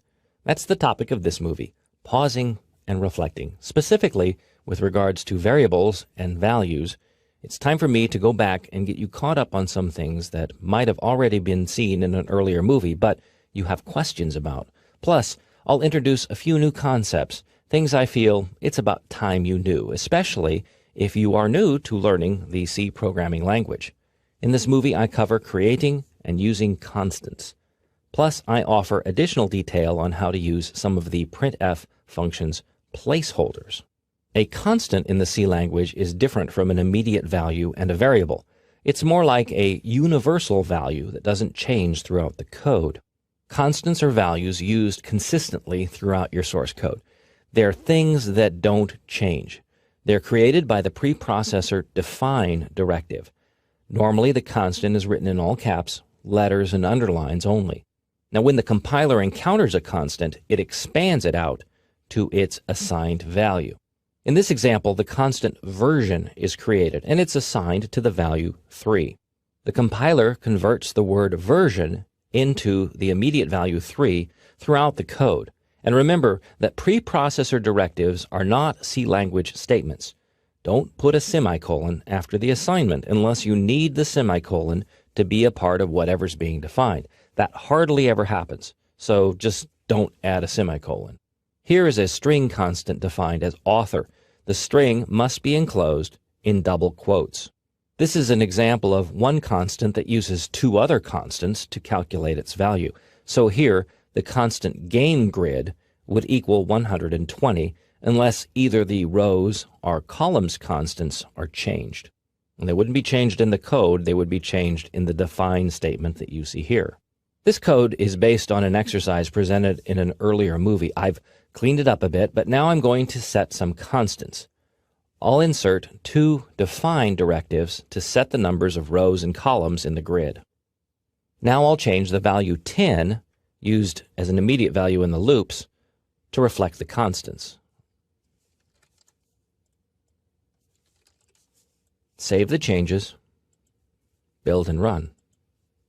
The program still outputs 100 random numbers in 10 rows and 10 columns, but now I can easily change that to, say, 20 rows of 7 columns. All I have to do to make that change is to change the constants. I don't have to hunt through the code to find those proper values. That's how constants can save you time. Save, build and run. And now you see 7 columns, 20 rows. Another example of using constants can be seen by opening exercise constant 2. This code is an update to an exercise from an earlier movie. The number of characters to be input is set by the input max constant defined at line 3. The constant is then used to set the buffer size at line 7, and again with the fgets function at line 10. The advantage here is that you can change both values at once simply by modifying the input max constant. You don't have to hunt through the code. Load up exercise placeholder 1. This is a modification to an earlier exercise shown in another movie. Build and run the code to help you remember what the problem was. I'll type 9 and press enter. Well, and there's the ugly output. You can fix this problem by adjusting the placeholders in the printf statement. Modify each %f placeholder at line 10 by inserting period 1 inside each one so that they read %1f. Save the changes, build and run.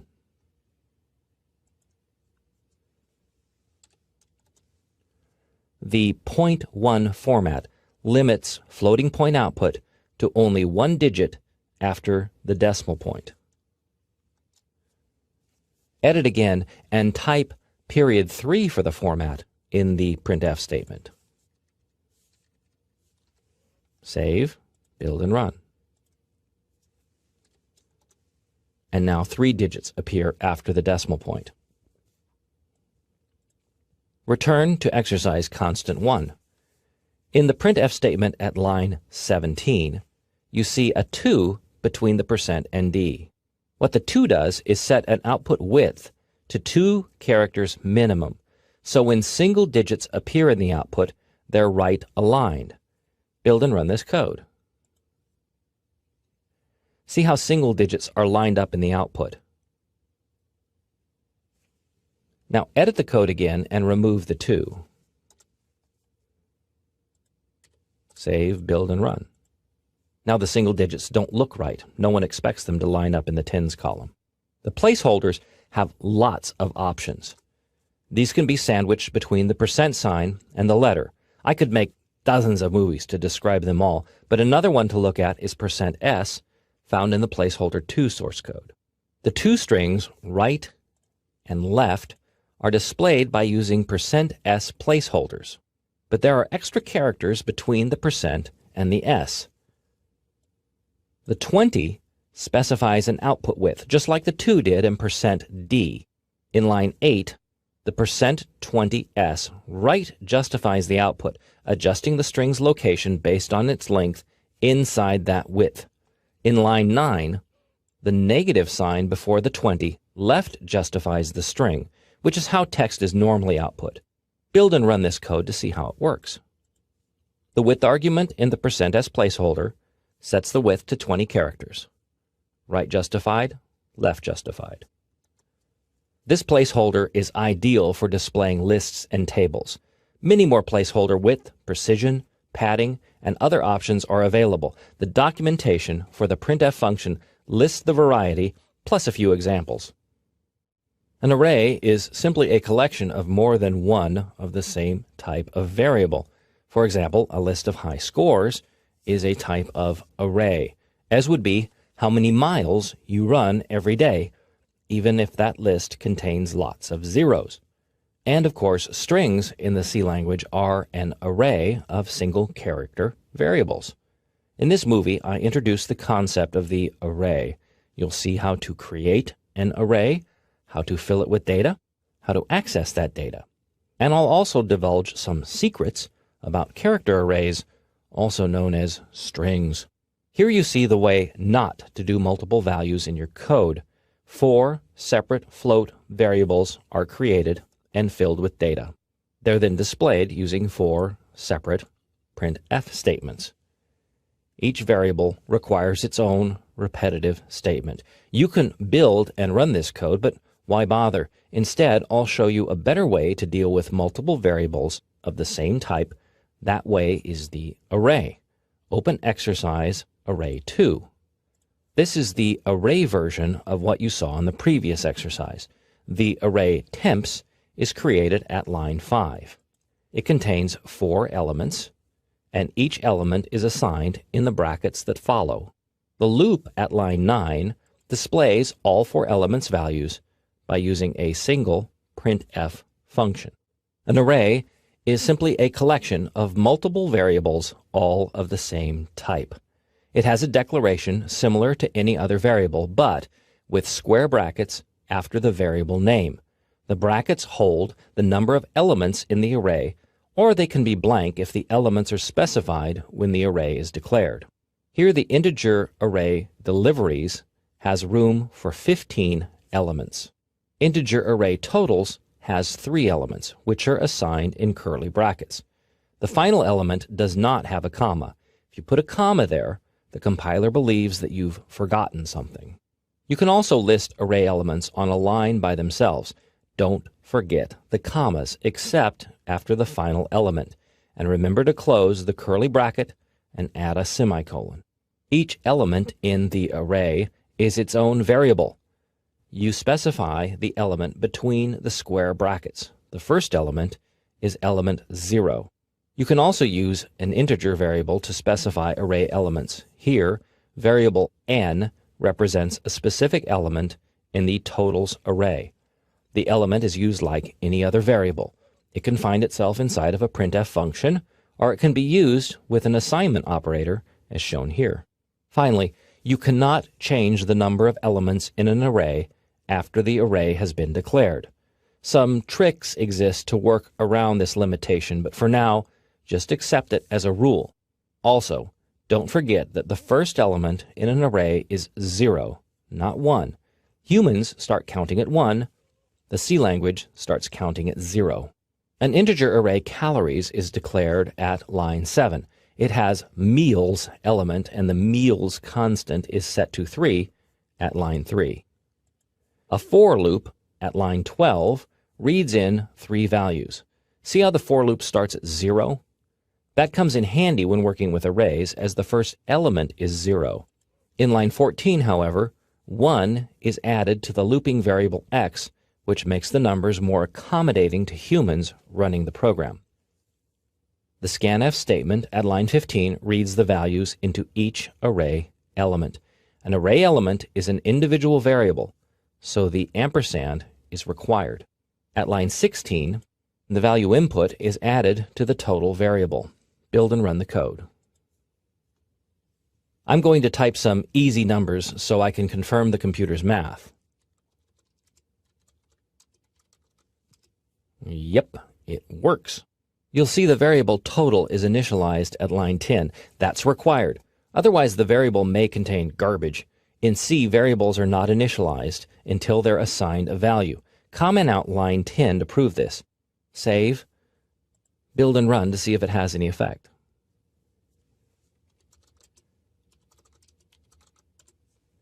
And of course, the number is off because the total variable was not properly initialized. There's an off chance that it may be correct because a random number could be 0, in which case 600 would show up. But here, you see that the total variable was somehow containing the value 52. Strings are character arrays. Normally, they're declared by using double quotes. Open exercise array 4. The character array text is declared at line 5. This is really simple, and it's one of the best ways to declare a string or character array. Open exercise array 5. This code works the same as the previous exercise, but the character array is declared character by character, which is a phenomenal waste of time. Build and run the code. It works, but it's just too much effort. The code does, however, point out that the final character in all C language strings, which must be specified, is the null character. It's shown here as the escape sequence \0. Now, when you use double quotes to declare a string, the compiler automatically adds the null for you. But when you specify one character at a time, you must remember to add the null. The null comes in handy when you display a string one character at a time. Open array 6. This code displays the string in the hello array one character at a time. The while loop marches through the string until the null character is encountered.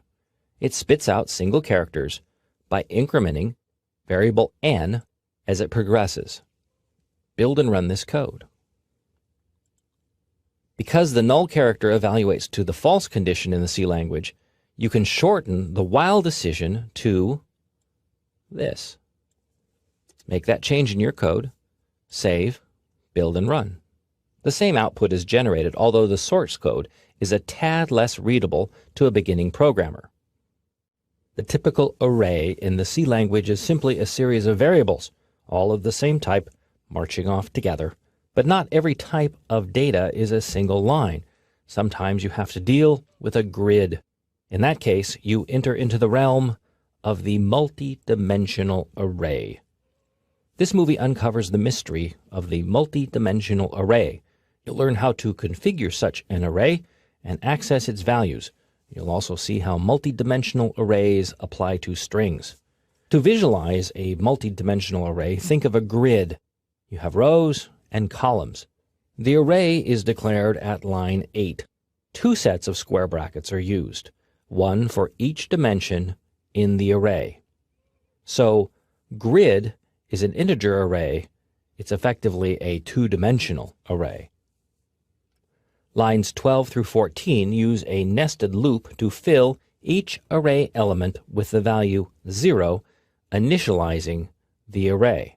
In line 14, you see that individual array elements require 2 square brackets as reference.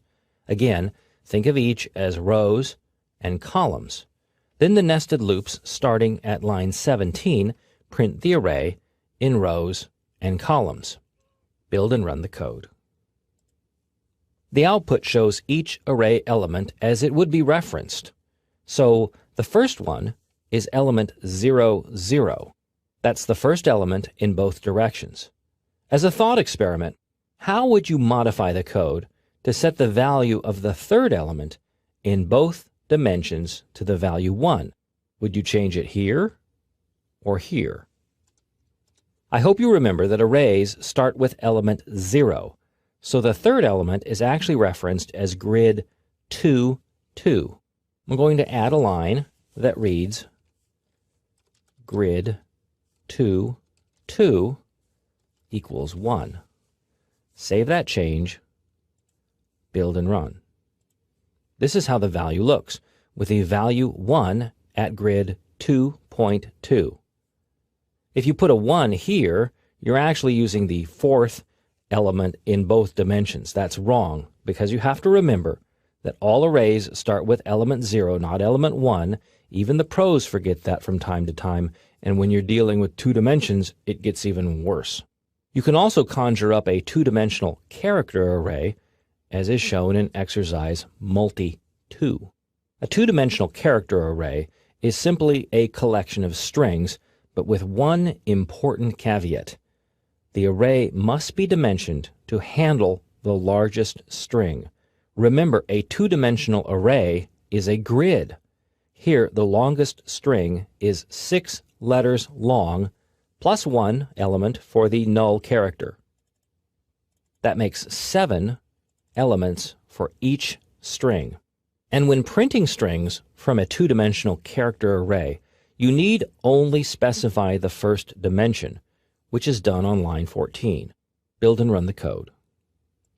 The C language also offers 3-dimensional arrays and even more dimensions than that. When you create such an array, you need 1 set of brackets for each dimension, and things can get pretty complex in a hurry. For now, concentrate on playing with 2-dimensional arrays. As a thought, whether you believe it or not, if you've been taking this course from the beginning, you have everything you need to know to program a rudimentary tic-tac-toe computer game. Give it a try. Here's your challenge. You need to modify the code from the previous movie, multi-2, and add a string to the array. Add another string. In this case, the string should contain the word Pinocchio, P-I-N-O-C-C-H-I-O. This should take you about 5 minutes to complete.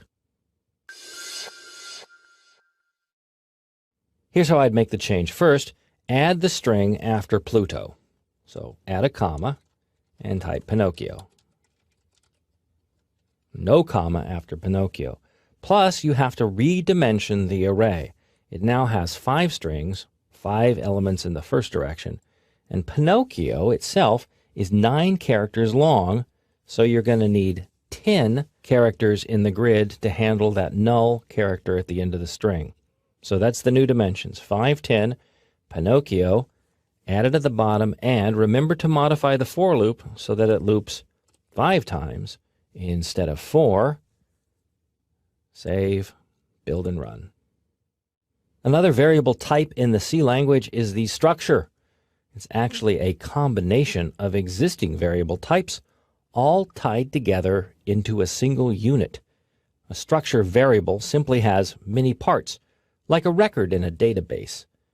This movie presents the concept of the structure. You'll see how to set up a structure, create structure variables, and how to access structure members. I'll demonstrate how to fill data into a structure, as well as the interesting idea of placing one structure inside another. This isn't complete code, of course, but it shows you how a structure can be created in the C language. The keyword struct is followed by the name of the structure. In this case, the name is record. The structure members are contained in curly brackets, each ending with a semicolon, because the whole deal is a statement. The structure members are variable declarations. Inside this structure, you'll find an int and a float member. The int member is named account. The float member is named balance. By itself, the structured declaration merely creates a type of structure, like a new type of variable in the code. To use the structure, you need to declare a variable of the structure type. So on line 9, I'm going to type struct record mybank. This statement creates a variable named mybank of the record structure type. To access the structure's members, you need to reference both the variable name as well as the member name. I'm going to add 2 new lines. The structure variable name comes first, then a dot, then the member name. They must be assigned values equal to the variable type, in this case an integer and a floating point value. Save these changes, build and run. And there's the output from each of the variables inside the structure. To create another record structure variable called yourbank, you simply have to echo the existing statements. You can also fill the members in that structure simply by copying these statements and replacing mybank with yourbank. You could also preset the information inside a structure. Open exercise file structure 2. In this code, a structure named person is declared. A variable of the person type is declared at line 9. It's named president. The president structure variable is immediately assigned values. The values match the structure member types and are enclosed in curly brackets. Run this code to ensure that it works. One thing to note in a structure is how you assign a string to a structure member. Open exercise file structure 3. If you can see what's wrong, great. Otherwise, build the code and then check the build log to see the specific error. Incompatible. That's enough. You cannot use the assignment operator with a string. That's because strings are not variables, they're arrays. Here's how to solve it. And remember to add the string header file. Save the changes. Build and run. Now it works. You can insert any variable type into a C language structure, even another structure. Open file structure 4. In this code, you see definitions for 2 structures. The first, date, is defined at line 6. It holds members year, month, and day. The second structure, person, is declared at line 11. It contains a name array, but also the date structure in the form of a birthday variable.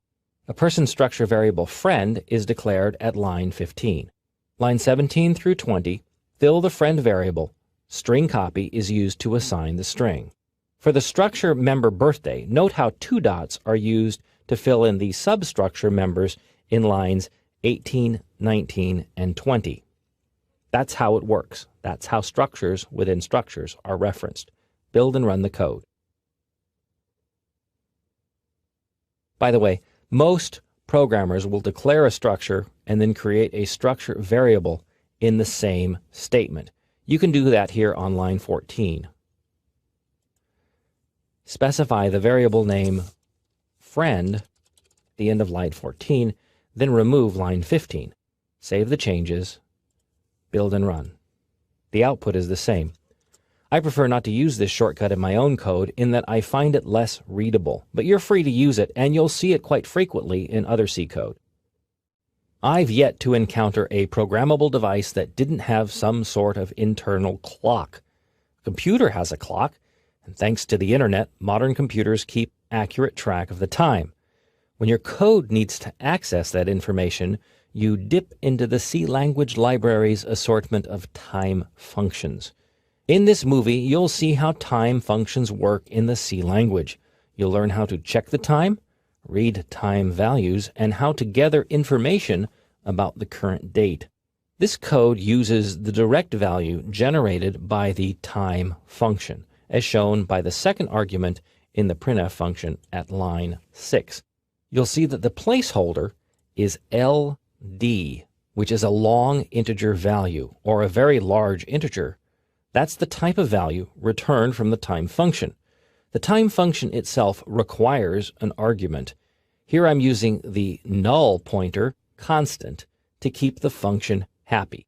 Also keeping the compiler happy is the inclusion of the time header file at line 2. Build and run this code. So this value is the current time. It's actually what's referred to as the Unix epoch time, or the number of seconds that have elapsed since January 1st, 1970. To be relevant to a human being, the number is going to need some work. Oh, and by the way, this value has been used in previous movies as the seed number for the srand function. It's the same deal. In fact, if you run the program again, you'll see a different value generated. Normally, the value returned from the time function is saved.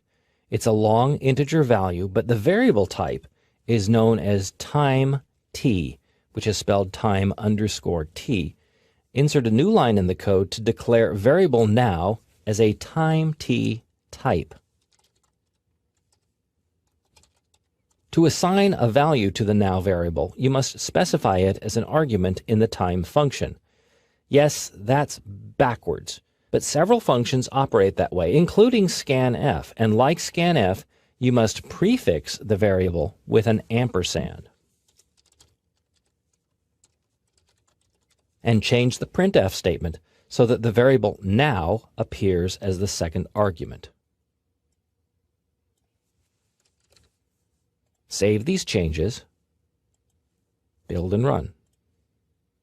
And the time is still shown as a big number, but it also shows that you have time left to complete this movie. So moving along, the C library comes with a function that translates time t values into strings. It's called the ctime function. Edit the printf function in this code so that the second argument is now ctime ampersand now, closing paren. Change the LD placeholder to %s. That's because the ctime function generates a string. Save, build and run. What you see is the current date and time, and unless you're doing this movie right now, you'll see a different time. If you want to fetch specific time values, then you need to use the local time function. This function returns the address of a structure that holds individual time values, such as the day, month, week, hour, day of the year, and other information. Open exercise file time 2. The local time function at line 10 fills a structure with interesting info about the current time. The structure is declared at line 7. It's a pointer variable, which you'll learn about in a later movie. The local function uses the current time value obtained at line 9. This fills the structure right now, which is the name of the structure. Some of that information available in the structure is displayed in the printf statement starting at line 11. I've split up the arguments on separate lines to make them more readable. But all this stuff is really a single statement. The C language doesn't let any extra spaces in here bother it. 4 values are accessed from the right now structure: the month, the day of the month, the hour, and minutes. These are all members of the right now structure. You see that the period structure member operator isn't used here. This is the member operator used for structure pointer variables. Build and run the code. Now you may notice that the month value is off. That's because C starts counting at 0, and the first month of the year, January, is month 0. You can fix this code by adding 1 to the value returned from the right now structure. Other adjustments can be made as well. For example, if the current time is less than 10 minutes after the hour, then it appears as a single digit. Fix that by adding 02 to the %d placeholder. This argument increases the output width of the integer to 2 places, plus it'll prefix a 0 when the output is only 1 digit long. Save this change, build and run. Of course, the current time doesn't show that because it's 18 minutes after the hour. But if it was 8, the time would show up as 11:08, and the month is displayed correctly. A variable is a container for some type of data. In the C language, that container holds an integer, floating point, character, or other value. But philosophically speaking, what actually is a variable? In this movie, I help you explore the concept of the variable. You'll see various ways a variable is described, how to determine its size, and its storage location. In the typical C language variable declaration, you learn 2 tidbits about the variable: its type and its name. Here you see an integer variable declared. It's an integer variable, int, and its name is a. The variable is uninitialized or never assigned a value. Even so, you can use it in the code as is shown in line 7. Build and run the program. On my screen, the value of a is equal to 50. You might see the value 0, although that's just random. Unlike other programming languages, C does not initialize variables as they're declared. Internally, the program allocates a chunk of memory to store the variable's information. That chunk isn't initialized. It's not set to 0. It's just some location in memory, and whatever value is already there is immediately absorbed by your variable, as shown in the output here. The moral of the story is to always initialize variables before you use them. You can make a fix in this code by adding a line. Save that change, then build and run. Now the output is predictable. You also know something else about the variable: its value. 2 additional tidbits about the variable can be obtained by using special C language operators. The first is the size of operator. Size of is a keyword, but it's considered an operator. What it does is to return how many bytes of storage are used by a specific variable. That information may seem trivial, but it does come into play often in the C language. Open exercise file var2. Variable a is not initialized here, but that's not an issue because it's not used. The size of operator is used in the printf state. The size of operator simply evaluates variable a as an int variable to return the storage space it occupies. The size of operator returns a long, unsigned integer value. The placeholder required for that value is %lu. Build and run. On this system, an integer occupies 4 bytes of storage. That's typical today, but 20 years ago, an integer used only 2 bytes of storage. Change int to char in the code, both at line 5 and in line 7 in the printf function. Save, build and run. A character occupies only 1 byte of storage. Now change to float to see how big that variable type is. Save, build and run. On this system, a floating point variable occupies 4 bytes of storage. A long integer or long int value is designed to store really huge integers. To see how big it is, change float to long in the code. Save, build and run. On this system, a long integer occupies 4 bytes of storage, which is the same as for a regular integer. But on some systems, you may actually see 8 bytes of storage used for a long integer value. Likewise, a double value has twice the precision of a float.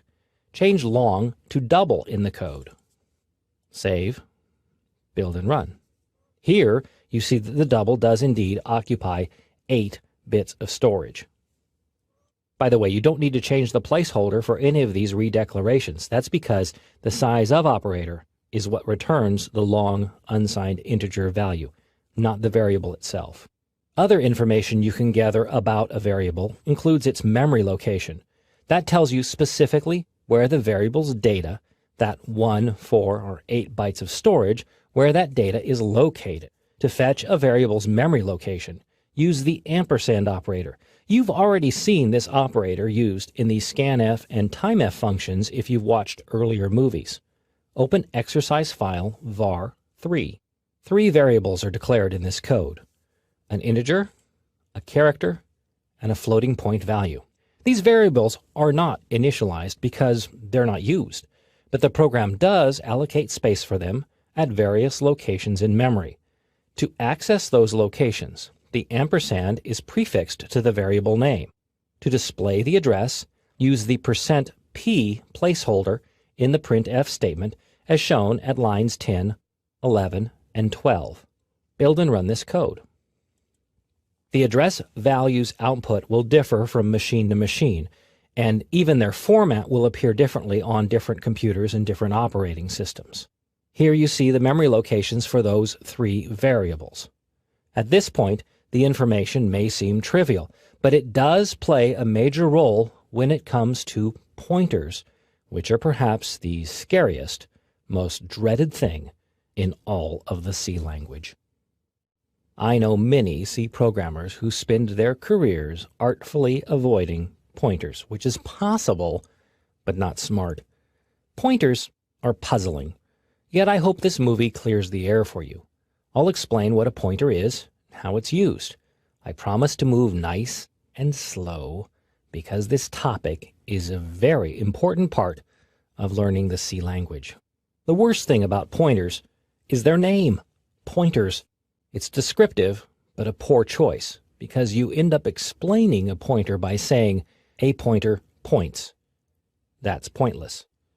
But I can't change the name, so allow me to explain a pointer by giving you this definition. A pointer is a variable that holds a memory location, an address. It's not just any address. You can't say, for example, let's see what's at memory location 96. Pointers don't work that way. The address must be the location of another variable. Pointer variables are declared similarly to other variables, although the variable name is prefixed by the pointer operator, the asterisk. You'll see an example in a moment. The pointer variable type matches the type of variable it references. For example, an int variable requires an int pointer. Finally, pointer variables must be initialized before they're used. This is true of all variables in the C language, but especially so for pointers. Lots of weird errors happen when a pointer isn't initialized. I can't repeat it enough. Pointers must be initialized before they're used. This code is similar to an exercise from an earlier movie.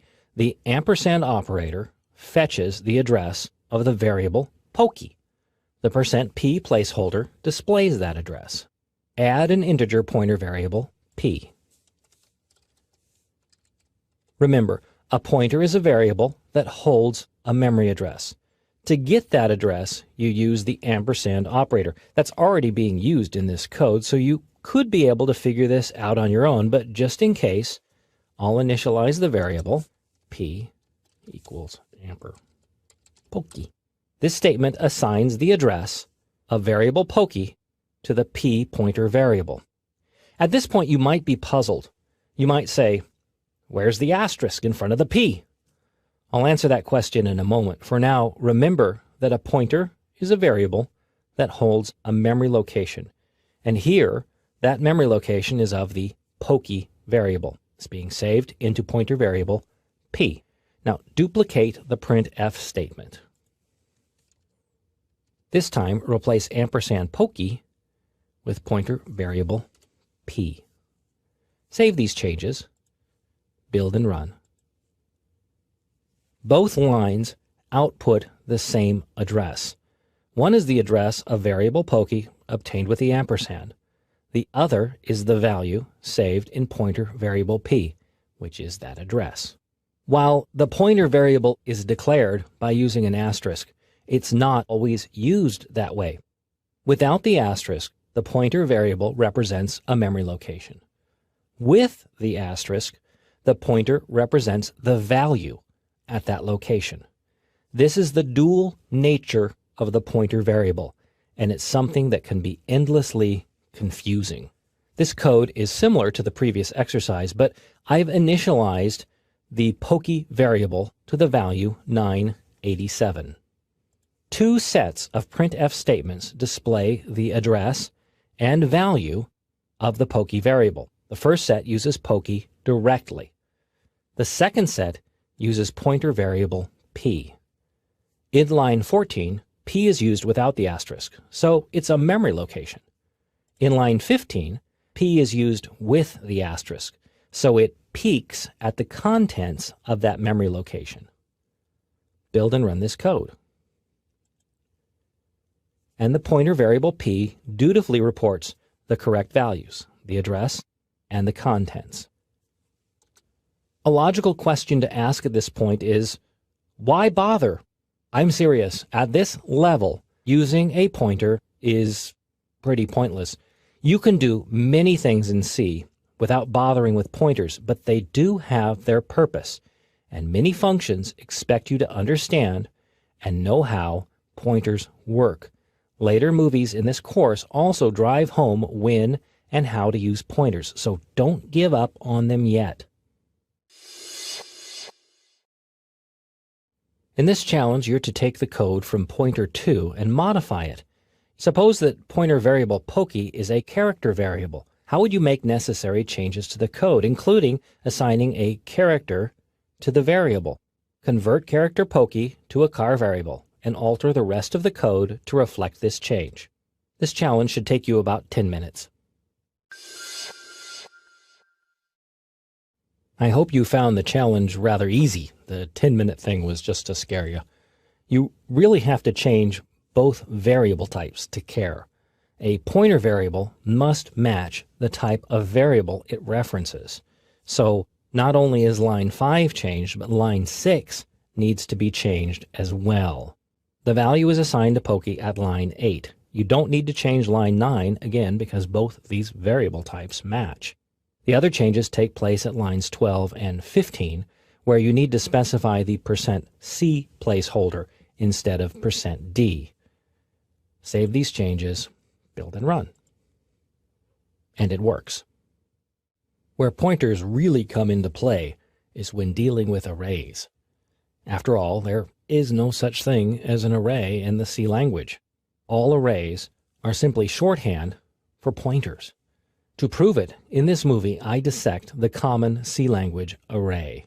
I'll show you how pointers can be used to manipulate an array, providing flexibility and power other programming languages can only dream about.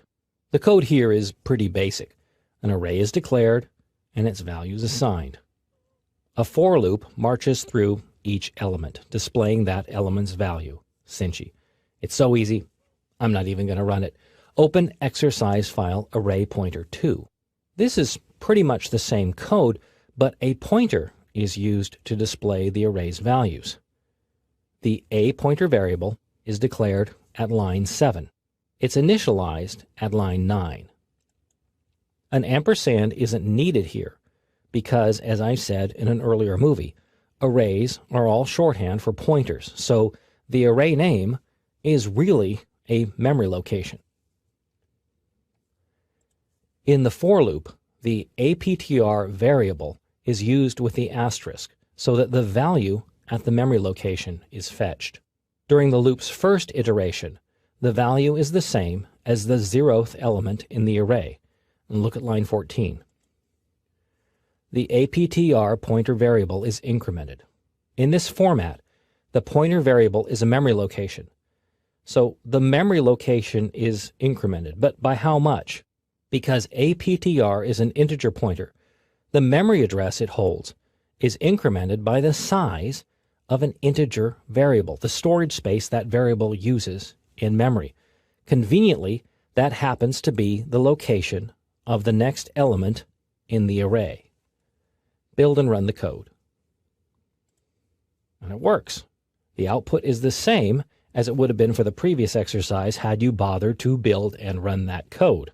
The pointer variable is used to march through the array.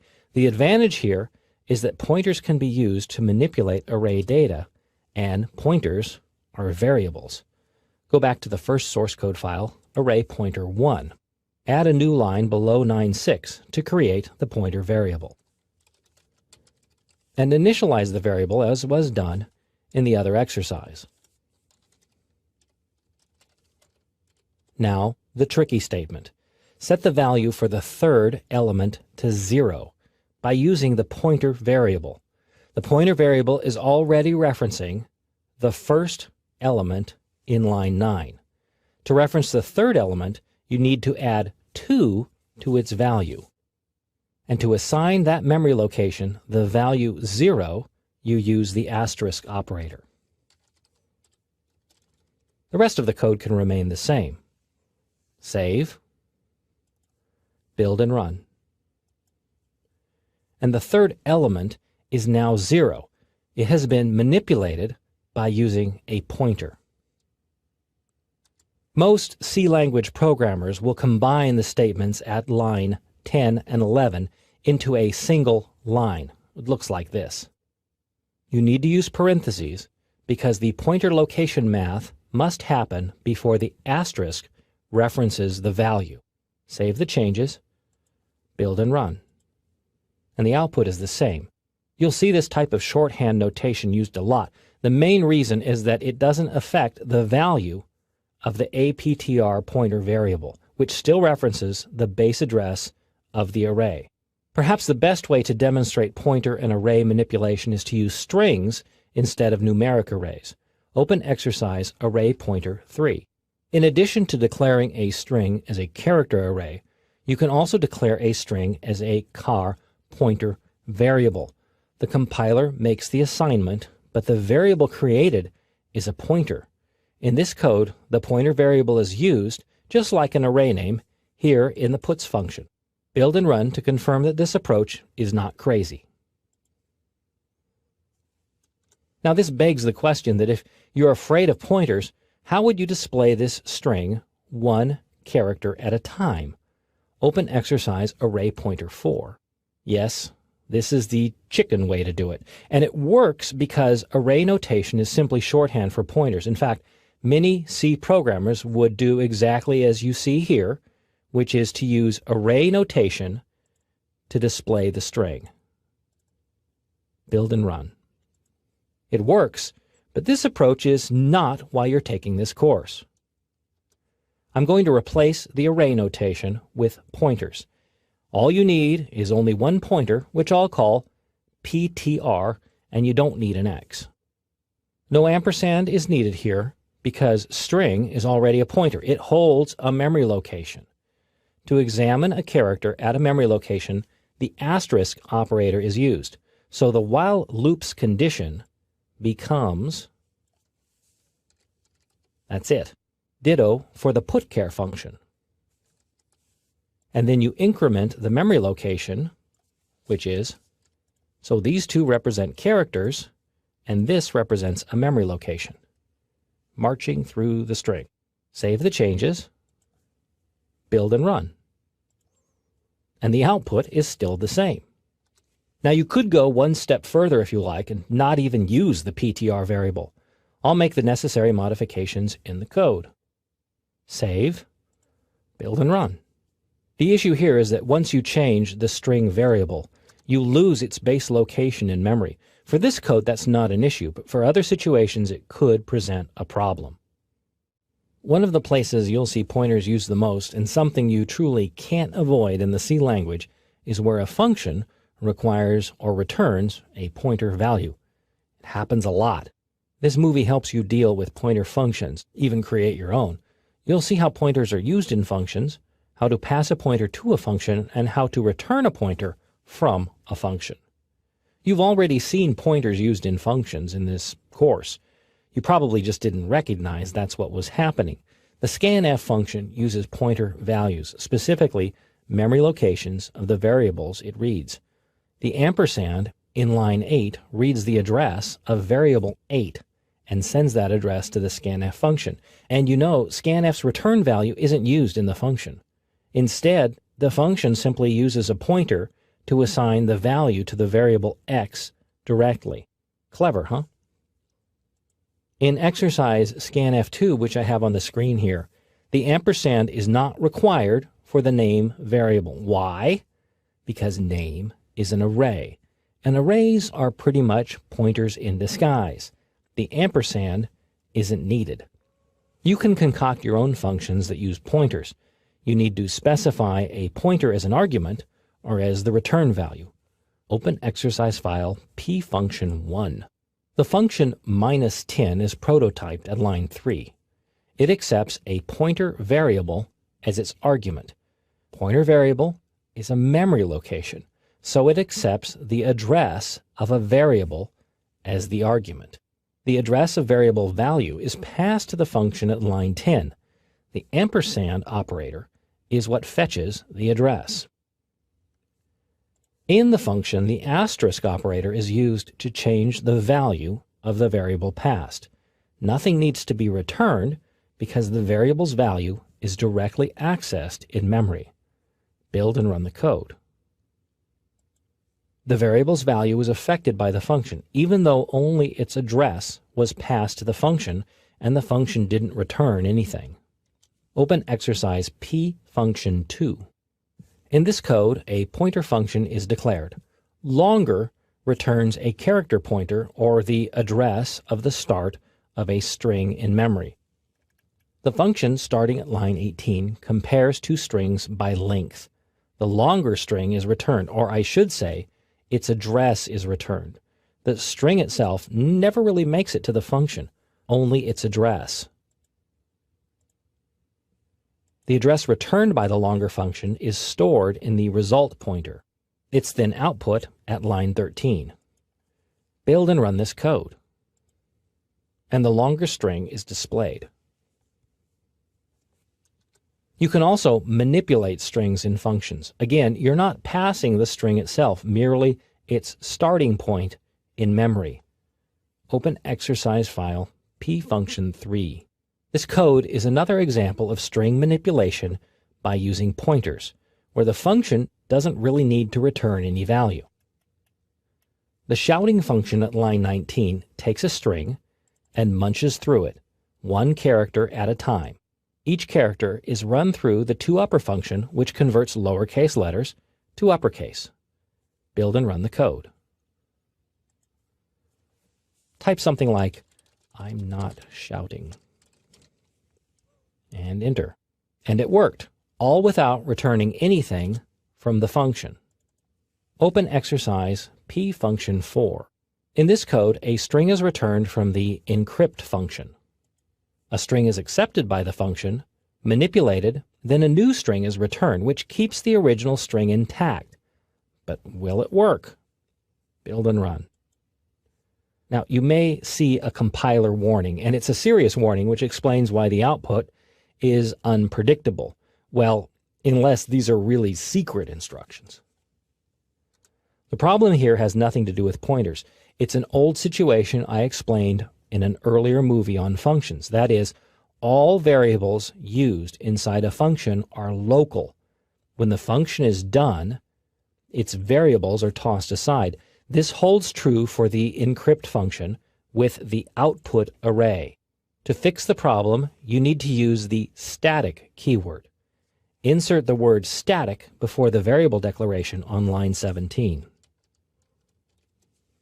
The program now retains the content of the array, the string, when the function is done. It stays static, which means unchanging. Save, build and run. Only the address of the string is returned by the encrypt function. The rest of the characters exist in memory and are accessed by the printf function. But it works only when you remember to make the string returned static. This rule doesn't apply to single values. Functions are designed to return individual values, which include pointers. But for strings or other arrays or any other variable used inside a function, it must be declared as static, or the value doesn't keep when the function is done. A pointer is a variable that holds a memory location. As a variable, it's possible, although terrifying to some, to place pointers into an array. Why and how you would want to do such a thing is this movie's topic. Here I'll show you how to set up an array of pointers. To keep things simple, I'll use strings for the example. You'll see how to access strings, evaluate the strings, and convert them from array notation into pointer notation. A pointer array is simply a collection of memory addresses. So how do you get to the situation where you need an array of addresses? One of the best examples is to use an array of strings. Here you see a pointer array. It contains room for 5 memory locations. Those locations are preset to the strings listed. In effect, the declaration is for an array of strings, although that's not technically correct. The strings are displayed by using a for loop at line 14. Build and run this code. And each string is displayed. To prove that the array is a clutch of memory locations, modify the code. In line 15, change the %s to %p. Remember that %p is the memory location or address placeholder. Save the change, build and run. And now you see a series of memory locations. Because the compiler allocated space for the strings and stuck null characters on the end, each memory location does reference a string. By the way, this method of storing multiple strings is far more efficient than declaring a two-dimensional array. In that case, you must declare the array so that each string occupies as many characters of storage as the longest string. Here, in this pointer array declaration, that's not an issue. Open exercise PArray2. This code is another version of the previous exercise. Here, the for loop moves through each pointer in the array. For each iteration, the pointer variable cptr is assigned to the base address of each string. A while loop then churns through the strings one character at a time. Build and run this code. The output is the same, although the method of printing each string was different. It's actually kind of crazy. Pointer variable cptr is used to display each character by walking through the memory locations where the characters are stored. Now, something bothers me about this code. Yes, it's line 17, if you haven't picked it up already. It uses array notation. That was very cowardly of me to do so. A better solution would be to convert this heinous notation into pointer notation. To do so, make this change to the code. This notation uses the memory addresses stored in the gang variable, which you saw displayed in an earlier exercise. So the memory locations are used, not the string. Then the value x is added to each, and each time the loop references the next array element, which is the base address of a string.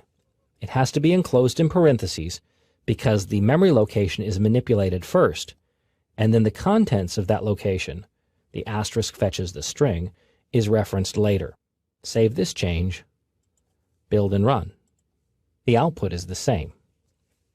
More can be done with pointers here, and I could broach upon the topic of pointers to pointers and all that double asterisk notation, but that's more of a topic for an advanced course. In fact, here's a tip. When you see the dreaded double asterisk pointer notation, it's almost always a sign that you're dealing with an array of strings, or specifically, an array of memory locations for each of those strings. When a program needs storage, you allocate it in the code by setting aside space for a variable. When you need more than one variable, you create an array. And when you don't know how much space you need, you guess. But there's a better way. In this movie, I cover the topic of allocating storage in your code. You'll see how to properly ask for storage determine that it's available, and then access that storage in your code. Storage is divvied up by the operating system. Your program asks for space as it needs it. This request is made in one of two ways. The first way is to declare a variable. Storage for the variable is set aside and made available for use, and for a specific purpose in the code. This code declares several variable types, including an empty character buffer. The size of operator is then used to calculate how much storage is set aside. Build and run this code. On my computer, it shows that 141 bytes of storage were set aside. Even though the storage is never used, save for the total variable, it's still set aside. Your computer may show a different total depending on how memory is allocated by the operating system. When you don't know how much storage you need, then you can allocate it on the fly. The function that does that is called malloc, which sounds like a bad guy name, but it's really short for memory allocation. Open exercise file allocate2. The malloc function appears at line 10. It requires the stdlib header file, which is included at line 2. The format is to allocate a chunk of memory, but you need to know how much. So you take the variable type, which is char here, and you get the size of that variable type. Then you multiply it by how much storage you need. Here, the size constant is used. The malloc function then returns a memory location, a pointer, where the storage has been allocated in memory. Here, that location is saved in pointer variable stow. It must also be the same type of variable as for the chunk of memory allocated.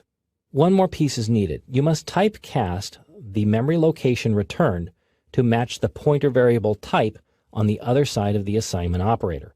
A typecast is forcing one type of variable to masquerade as another, and doing so avoids some compiler warnings. Before the malloc function, you need to type char. This typecast ensures that the compiler understands a character pointer is being assigned. That's char, which is the variable type, and the pointer operator, which ensures that it's a memory location. Save this change, build and run. And 1024 bytes of storage are allocated at a given memory location. If they weren't allocated, then the malloc function would have assigned a null pointer value to variable stow. That condition is checked for in line 11. Always check for this condition. You can use the null constant. You don't want a program to use memory that's not available. Here is your challenge. Take the code for allocate2, modify it so that input is accepted and assigned to the storage allocated, the 1024 characters. Then display the text you stored. This challenge should take you about 10 minutes to complete. Here are my changes to the allocate2 source code, which allow for the 1024 characters of storage to be used.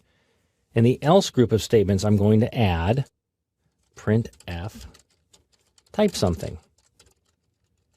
And I'm going to fetch input, which has been done in earlier programs. Storage location, amount of characters, and standard input. And then display it.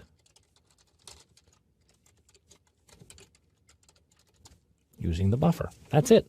Save the changes, build and run. Now type something interesting. Press enter. There it is. The text is stored in a memory buffer allocated while the program was running. When your program needs memory, you can allocate it on the fly. That includes memory for any variable type, array, or even a structure. In this movie, I demonstrate how structures can be created using pointers with their memory allocated as the program runs. In this code, storage for a structure is allocated. The structure has to be defined first, which happens at line 6. Remember that a structure itself isn't a variable. It's simply a declaration of what the contents of a structure would be. In this case, the members are month, day, and year. At line 11, a pointer variable for that kind of structure is created. The pointer is a memory location. It's not the structure. Storage for the structure is allocated at line 13. Courtesy of the malloc function. See how the size of operator is used to allocate enough storage for the structure itself. And the structure's name is used, not the structure pointer variable. Assuming that the structure is created, lines 20 through 25 fill the structure. Now, because the structure is referenced by a pointer, the structure pointer member operator is used. It's a dash greater than operator. Even so, the variable being referenced by this operator isn't a pointer, so the ampersand is required inside the scanf function. The printf statement at line 27 displays the results. Build and run the code. I'll type in my own birthday info. And there it is. This type of memory allocation for a structure plays a key role in linked lists, which is a topic for a later movie. Linked lists are considered an advanced C language topic. That's because the linked list construction uses pointers and memory allocation. It's also a bit crazy to describe, so I will be patient. In this movie, you'll see how a linked list is set up and configured. I'll demonstrate how it's used and how to access its members. All this will be shown one step at a time, so hang on. In this code, the stats structure is defined. A pointer to that structure is declared at line 10. Memory is allocated for the structure at line 14. The structure is filled on lines 22 through 24. Finally, the printf statement starting at line 27 displays the structure's values. Build and run this code. I'll type in a pitiful amount. And it works. Say you wanted to create more of these structures by allocating additional chunks of memory. You could put them into an array. An array of structures is something that's completely possible in the C language. But how big would you make the array? If you run a bank and you need this code to keep track of the accounts, you obviously don't want to keep paying a programmer to continuously make the array larger. Instead, you can dynamically increase the number of structures by allocating space for new structures. The problem is how to keep track of the structures. Here's the secret. Open exercise file linked list 2. In this code, another member is added to the stats structure. It's a pointer to another stats structure shown in line 9. That pointer is assigned a memory location for another structure at line 26. The other structure isn't created in this code, but there's room for it, and it could be filled in with information, but not yet. Build and run this code. It runs no differently from the preceding example, but memory has been allocated for a new structure.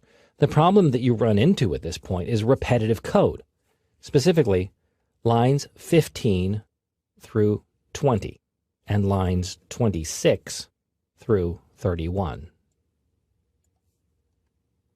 When you see that type of thing, it's begging for a function. Open exercise file linked list 3. The first thing I did with this code is to make the declaration of the stats structure a global variable. A global variable is a variable that can be accessed in any function. For a linked list, the structure pretty much has to be global because all the functions in the code need to know the structure's definition. Now, you can make any variable a global variable simply by defining it outside of any other function, usually at the top of the code before the main function. Do, however, avoid the temptation to make all the code's variables global. That works, but it's bad programming practice. Now, I've written the create function, which allocates storage for one stats structure. It's found at line 25. The memory is allocated, and its location is returned from the function. If not, the program quits. The exit function at line 34 causes the program to immediately stop. Control returns to the operating system. This function is prototyped in the stdlib header file, and it carries an argument that's passed to the operating system similar to the return statement in the main function. Back in the main function, 3 structure pointer variables are declared, each of which is used in the linked list, but not currently in this code. First always holds the address of the first structure in the list. It's the base of the linked list. Current is the structure currently being manipulated. New is used when new structures are created. Now the word new is a keyword in the C++ language, which is why it's highlighted here. It's not a keyword in the C language. Now, if it is highlighted in the editor and people tell you not to use it, they're wrong. As long as you compile in C code, you're okay. If you're going to go back and forth, you'll probably need a new name for that variable. The code does a little bit more than simply allocate space for a structure. It doesn't generate any output. You could build it and run it, but instead open exercise file linked list 4. The addition here is the fill structure function, starting at line 29. It fetches information for a newly created structure. For the next pointer, null is assigned. That's okay. In fact, later you'll see how null marks the end of the linked list. Also, you see in line 23 how this function is called with the current pointer as an argument. That variable references the current record in the linked list. For the first record, current and first are the same as shown in line 21. For now, build and run this code. One record is input, nothing is output. That's not a linked list, so more modifications are needed. Open exercise file linked list 5. In this code, 5 structures are built in the linked list. That value is set by the for statement at line 24. Line 26 checks for the first iteration of the loop. If so, the first pointer is set up. That's the location where the linked list starts. Otherwise, a new structure is fetched at line 34. Line 35 references the new structure from the current structure. This is the link part of the linked list. Then line 36 sets the current structure to point at the new structure, which moves forward in the list. That structure is then filled with data, and the loop repeats. That's the current next assignment at line 35. That's what builds the list. One more thing you need to add. You need to mark the end of the linked list. Insert a line 40. The null pointer is the end of list flag. It's not used yet, but it will be. For now, build and run the code. Fill in the 5 account values. The next step is to write a function that displays the contents of the linked list. Open exercise linked list 6. Here are the modifications from the previous exercise. At line 42, the linked list structures are displayed. This starts by setting the current pointer back to the first pointer, which is the start of the linked list. A while loop then plows through each structure in the list, displaying the information. The loop's condition is the current pointer, which means the loop will repeat until that pointer's value is null. Coincidentally, null marks the end of the list. The loop advances because of the statement on line 48. The current pointer is updated to point at the next structure in the list. I confess, it's all complex, but each structure in the linked list points to the following structure. That's why it's called a linked list. Build and run the code. And the values are displayed. You can modify this code further if you like. You can add a menu that lets you choose whether to add a structure, list structures, even remove structures. As long as you keep each structure in the list linked to the following structure, it works.